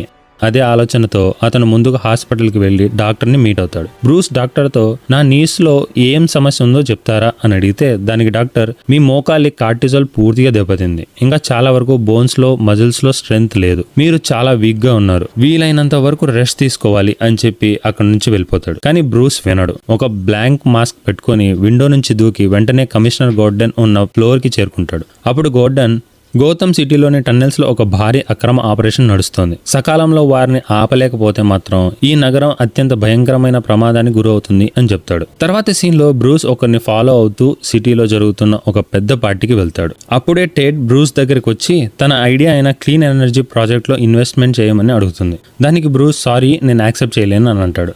అప్పుడే ఆ పార్టీలో సెలీనా కైల్ ని చూస్తాడు. ఇంకా తను ఇక్కడ కూడా దొంగతనం చేయడానికి వచ్చింది. వెంటనే బ్రూస్ తన దగ్గరికి వెళ్లి ఆమెతో డాన్స్ చేస్తూ మా అమ్మ నెక్లెస్ ఎందుకు దొంగలించావు అండ్ నా ఫింగర్ ప్రింట్స్ ఎందుకు తీసుకెళ్తున్నావు అని అడుగుతాడు. దానికి సెలీనా కాయల్, నా గురించి మీకు ఏం తెలుసని నా దగ్గరికి వచ్చి అడుగుతున్నారు అని చెప్పగానే తన గురించిన ఇన్ అండ్ అవుట్స్ చెప్తాడు. అది విన్న కాయల్ షాక్ అయిపోతుంది. తర్వాత చాలా కూల్ గా తనని బెదిరిస్తాడు. నిజం చెప్పకపోతే నిన్ను ఇప్పుడే పోలీసులకు అప్పగిస్తాను అని చెప్పగానే ఈ సిటీకి లైఫ్ లేదు, ఒక పెద్ద ప్రళయం రాబోతుంది, వీలైనంత వెంటనే ఈ సిటీ వదిలి వెళ్ళిపోండి అని చెప్తుంది. ఇక్కడితో అర్థమవుతుంది బేన్ ఈ సిటీలో ఏదో చేస్తున్నాడు, కానీ ఏం చేస్తున్నాడు అన్నది అర్థం కావడం లేదు. అప్పుడే బ్రూస్, ఈ ముత్యాల హారం నీ మెడలో చాలా బాగుంది, అయితే ఇది మా అమ్మది అని చెప్పి తన మెడలో ఉన్న నెక్లెస్ తిరిగి తీసుకుంటాడు. వెంటనే కైల్ తనని కిస్ చేసి ఆ ముత్యాల హారం తీసుకుని అక్కడ నుంచి వెళ్ళి, వైఫ్ అన్న వర్డ్ యూస్ చేయడానికి చాలా డీప్ మీనింగ్ ఉంటుంది, అది ఏంటి అన్నది లాస్ట్ లో చెప్తా, అప్పుడైతేనే ఈజీగా అర్థమవుతుంది. తర్వాత రోజు బ్రూస్ నేరుగా లూసియస్ ఫాక్స్ ఉన్న అప్లైడ్ సైన్స్ డిపార్ట్మెంట్కి వెళ్తాడు. ఫాక్స్ ఆశ్చర్యంగా చూస్తాడు. 8 ఏళ్ల తర్వాత మీరు ఇంత దూరం వచ్చారంటే ఏదో పెద్ద పని ఉండాలి, నేను మీకు ఎలా సాయం చేయగలను అని అంటాడు. దానికి బ్రూస్, నా కంపెనీ సిచ్యువేషన్స్ అన్ని బాగలేవని నీకు తెలుసు కదా, ఈ డిపార్ట్మెంట్ ఎలా ఉందో చూసి వెళ్దామని వచ్చాను అని అంటే, దానికి ఫాక్స్, సిచ్యువేషన్స్ అయితే చాలా దారుణంగా ఉన్నాయి సార్, బట్ మరియాడా టేట్ హెల్ప్తో సిచ్యువేషన్స్ కొంచెం కంట్రోల్లోనే ఉన్నాయి, బెటర్ ఒకసారి తనకి మెషిన్ని చూపిద్దాం అని అంటాడు.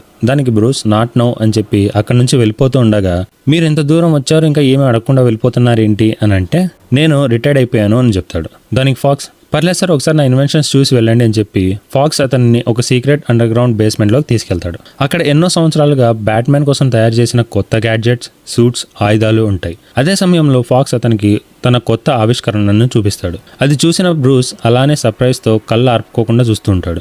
ఎలా ఉంది సార్, ఇది మీకోసం చేశాను అని చెప్పాక దీని పేరేంటి అని అడుగుతాడు. దానికి Fox, the Bat and yes sir ఇది కూడా బ్లాక్లో వస్తుంది అని చెప్పగానే బ్రూస్ వేన్ ఫేస్లో ఒక చిన్న స్మైల్ వస్తుంది. జస్ట్ ఆ స్మైల్తో గూస్ బంప్స్ తెప్పించడం నోలన్ మామ్ వల్లే సాధ్యమేమో. అప్పుడే ఫాక్స్, కానీ ఇందులో ఓ లోపం ఉంది, అదేంటంటే ఇందులోని ఆటో పైలట్ పని చేయడం లేదు, మోర్ ఓవర్ ఇది మీకు ఖచ్చితంగా నచ్చుతుంది అని అంటాడు.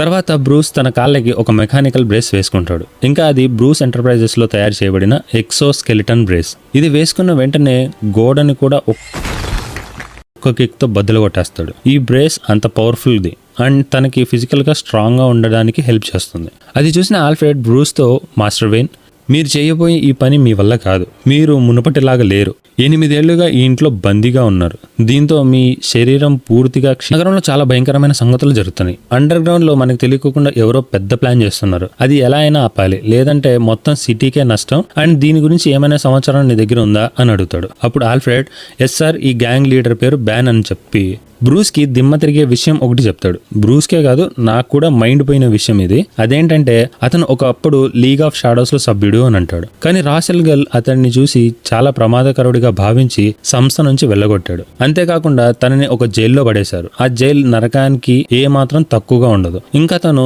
తన కంప్లీట్ లైఫ్ ని అక్కడే గడిపాడు, ఇంకా అక్కడే పెరిగాడు. నిజానికి ఆ జైలు నుంచి బయటపడడం అన్నదే ఉండదు, అక్కడ మనుషులు చనిపోవడానికి వదిలేస్తారు. అయితే బేన్ మాత్రం ఆ జైలు నుంచి తప్పించుకోగలిగాడు. ఎలా తప్పించుకున్నాడు ఏంటి అన్నది ఎవ్వరికీ తెలియదు అని చెప్పి, మీరు మళ్ళీ ఆ సూట్ వేసుకొని బయటికి వెళ్ళకండి, ఈ పరిస్థితిలో మీరు కష్టపడడం నేను చూడలేను అని చెప్పి అక్కడి నుంచి వెళ్ళిపోతాడు. తర్వాత రోజు బేన్ తన మొత్తం టీంతో కలిసి గాథమ్ స్టాక్ ఎక్స్చేంజ్ లోపల దాడి చేస్తాడు. ఇంకా అక్కడ ఉన్న సిస్టమ్స్ ని కాల్ చేస్తాడు.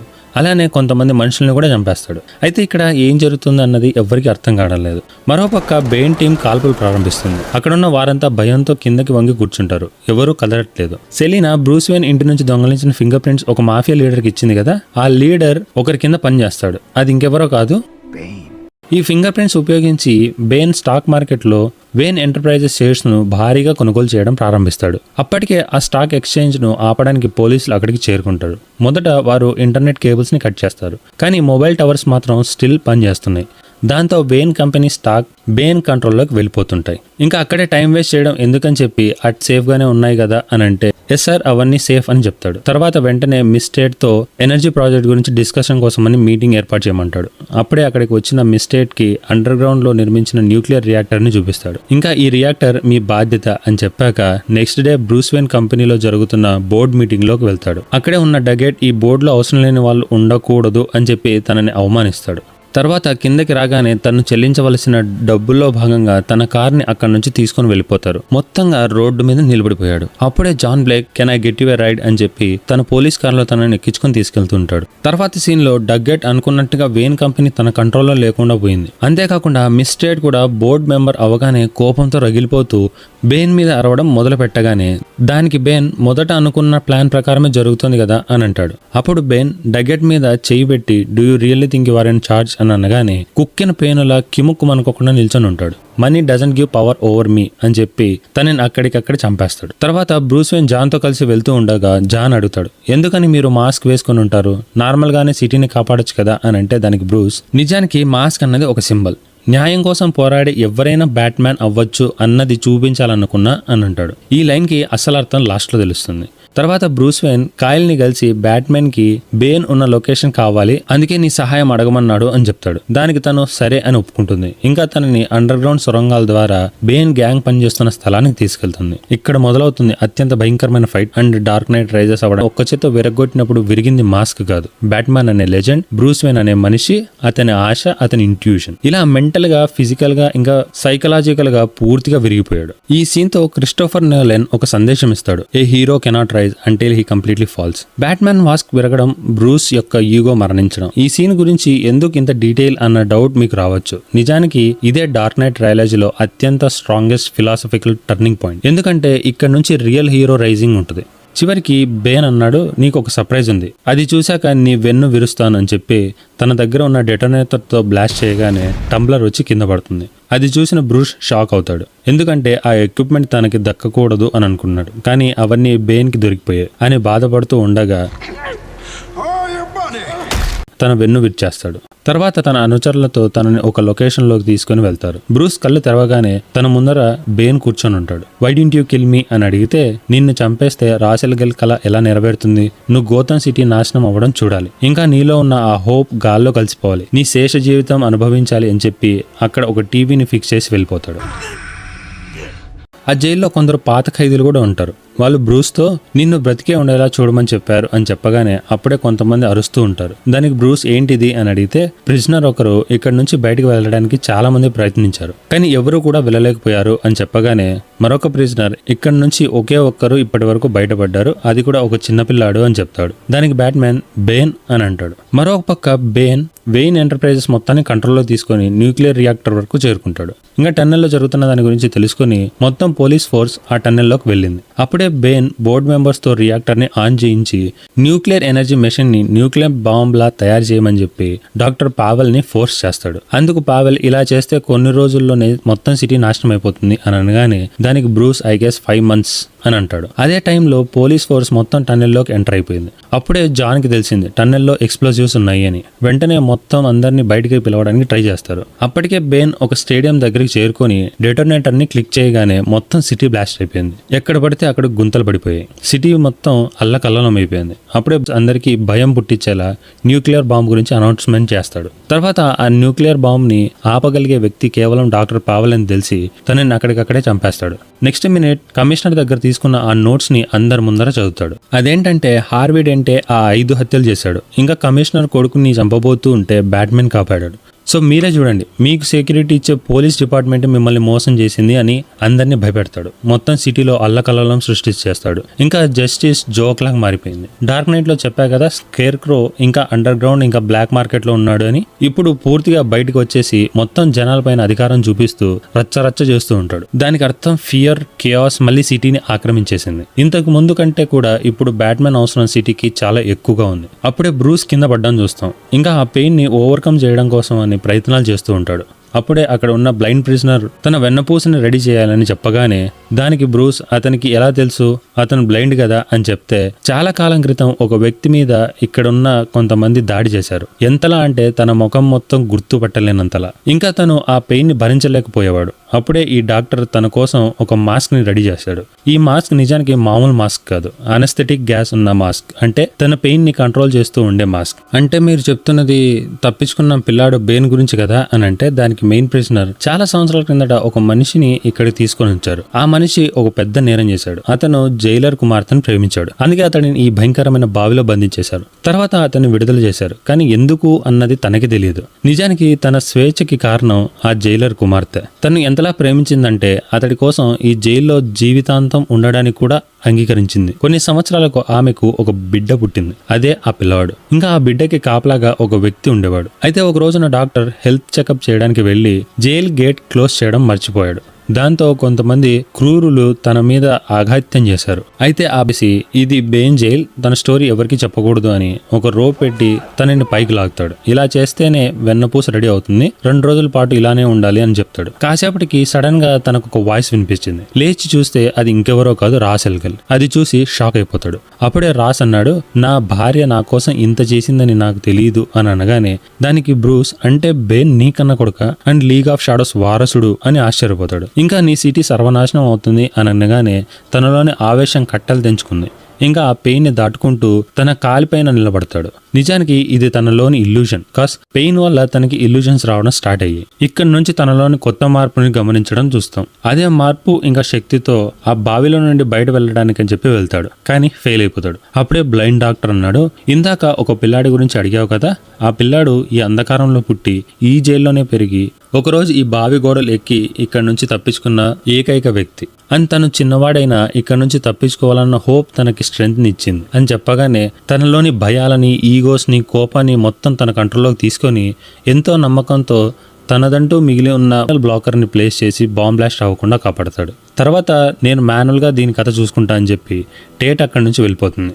అదే సమయంలో బేన్ బ్రూస్ని చంపబోతుంటే కైల్ అక్కడికి వచ్చి తనని కాపాడుతుంది. బ్యాట్మెన్ సెలీనాతో నువ్వు నేలపై చూసుకో, నేను ఆకాశం నుంచి వీరిని ఆపడానికి చూస్తాను అని చెప్తాడు. సెలీనా తన బ్యాట్ ప్యాడ్తో వారి వాహనాల వెంటబడి దాడి చేస్తుంది.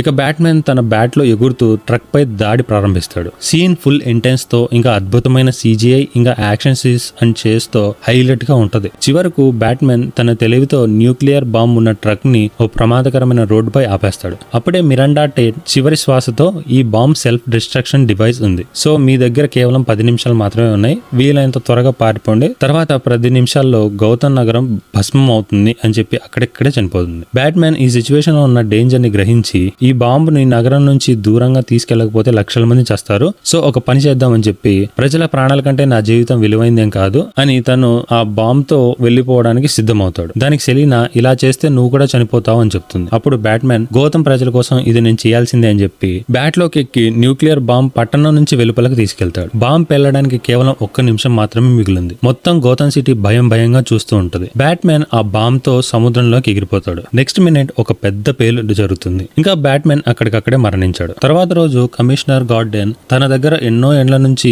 దాచుకున్న నిజాన్ని గౌతమ్ ప్రజల ముందు పెడతాడు. గౌతమ్ ను రక్షించింది హార్వీ డెంట్ కాదు, బ్యాట్మెన్. హార్వీ చేసిన నేరాల్ని కూడా తన మీద వేసుకుని నగరాన్ని కాపాడాలని అనుకున్నాడు. అప్పుడు గౌతమ్ ప్రజలు బ్యాట్మెన్ నిజమైన హీరో అని గ్రహిస్తారు. నగరంలో శాంతి చిహ్నంగా బ్యాట్మెన్ కోసం ఒక భారీ విగ్రహాన్ని నిర్మిస్తారు. అయితే ఇక్కడే కొన్ని పాయింట్స్ మీతో చెప్పాలి. మొదటిది, బ్రూస్ ని తన కంపెనీ నుంచి అవమానించి పంపించినప్పుడు జాన్ బ్లేక్ తో అన్నమాట బ్యాట్మెన్ అన్నది సింబల్, అది ఎవరన్నా అవ్వచ్చు. దానికి అర్థం జాన్ బ్లేక్ లో కూడా బ్యాట్మెన్ ఉన్నాడని గ్రహించడం. అందుకే బ్లేక్ కి ఒక అడ్రస్ ఇచ్చి తనని అక్కడికి పంపిస్తాడు. ఇంకా అక్కడ బ్యాట్మెన్ కి సంబంధించిన అన్ని సీక్రెట్స్ ఇంకా ఎక్విప్మెంట్స్ తనకి తెలిసేలా చేస్తాడు. దానికి అర్థం బ్యాట్మెన్ లెగసీ ఇక బ్లేక్ చేతుల్లోకి వెళ్ళింది అని. అప్పుడే ఒక పెద్ద ట్విస్ట్ రివీల్ అవుతుంది. అదేంటంటే నిజానికి తన పేరు జాన్ బ్లేక్ కాదు, తన పాస్పోర్ట్ లో ఉన్న అసలు పేరు రోబిన్, అంటే భవిష్యత్తులో అతడే కొత్త డార్క్ నైట్. తర్వాత సీన్లో ఆల్ఫ్రెడ్ బ్రూస్ వేన్ చనిపోయాడని తెలిసి తనని కాపాడుకోలేకపోయానని ఎక్కి ఏడుస్తూ ఉంటాడు. నిజానికి ఈ సీన్ చాలా ఎమోషనల్గా ఉంటుంది. అయితే నోలన్ మామ ఎండింగ్ ట్రాజడీగా ఉంటే అదే మనల్ని చాలా డిస్టర్బ్ చేస్తుంది. అందుకే ఆల్ఫ్రెడ్ ఎప్పుడూ కోరుకునే విధంగా ఫ్లోరెన్స్లోని ఒక కాఫీ షాప్లోకి వెళ్తాడు. అక్కడ కాఫీ ఆర్డర్ ఇచ్చి బ్రూస్ కోసం వెతుకుతాడు. సడన్గా ఆల్ఫ్రెడ్ కళ్ళలో ఆనందంతో కన్నీళ్ళు వచ్చేసాయి. ముందున్న నమ్మిన తన గౌతమ్ ప్రజలు, దానికి ప్రతీక Miranda Tate. And Bane chaos, destruction, pain కి ప్రతీక. సో మోసాలన్నీ జయించి బేన్ ని ఎదుర్కొని సిటీని కాపాడాడు. అండ్ జోకర్ గురించిన విషయం ఏంటంటే బేసిక్ గా ఈ మూవీలో రాస్ ఎల్ గైల్ కనిపించాడు, స్క్రేక్రో కూడా ఉన్నాడు, అండ్ హార్వీని కూడా ఫోటోస్ రూపంలో ప్రతిసారి చూపిస్తారు. అలానే జోకర్ ని కూడా చూపించాల్సి ఉంది నోలన్ స్క్రిప్ట్ ప్రకారం. కానీ హీత్ లెడ్జర్ చనిపోయిన కారణంగా స్టోరీని రీరైట్ చేశారు. ఎందుకంటే జోకర్ గా హీత్ లెడ్జర్ ని తప్ప ఇంకెవరిని ఊహించుకోలేను అని చెప్పాడు. అందుకే జోకర్ ని చూపించలేదు. అండ్ ఈ ట్రయాలజీ ప్రకారం కష్టాన్ని, బాధని, భయాన్ని జయించే ప్రతి మనిషి బ్యాట్మెన్నే అని చెప్పడం. సో ఇది మన డార్క్ నైట్ రైజెస్. అండ్ ఇక్కడ మీకు చిన్న డౌట్ కూడా వచ్చిండొచ్చు, బ్రూస్ వైన్ ఎలా బతికే ఉన్నాడు అని చెప్పి. నిజానికి ఒక సీన్లో ఫాక్స్ బ్యాట్ని చూపించడానికి తీసుకెళ్ళినప్పుడు అక్కడ తెలుస్తుంది ఇందులో ఆటో పైలట్ని ఫిక్స్ చేశారు అని. అంటే ఆ బాంబు తీసుకెళ్ళింది బ్యాట్, ఇంకా బ్యాట్మ్యాన్ మధ్యలోనే సముద్రంలో దూకేశాడు అని. నెక్స్ట్ ఏ సిరీస్ స్టార్ట్ చేయాలన్నది ఒక పూల్ పెడతాను, అందులో వచ్చే మెజారిటీ ఓట్స్తో నెక్స్ట్ సిరీస్ స్టార్ట్ చేస్తా. అంతవరకు స్క్రీన్ మీద కనిపిస్తున్న ఈ ప్లే లిస్ట్ చూసేసేయండి మావా. ది బెస్ట్ మూవీస్ అన్నీ చేశాను. వెళ్లే ముందు ఆ లైక్ బటన్ మాత్రం మర్చిపోద్దు మావా, గుద్దుపారు.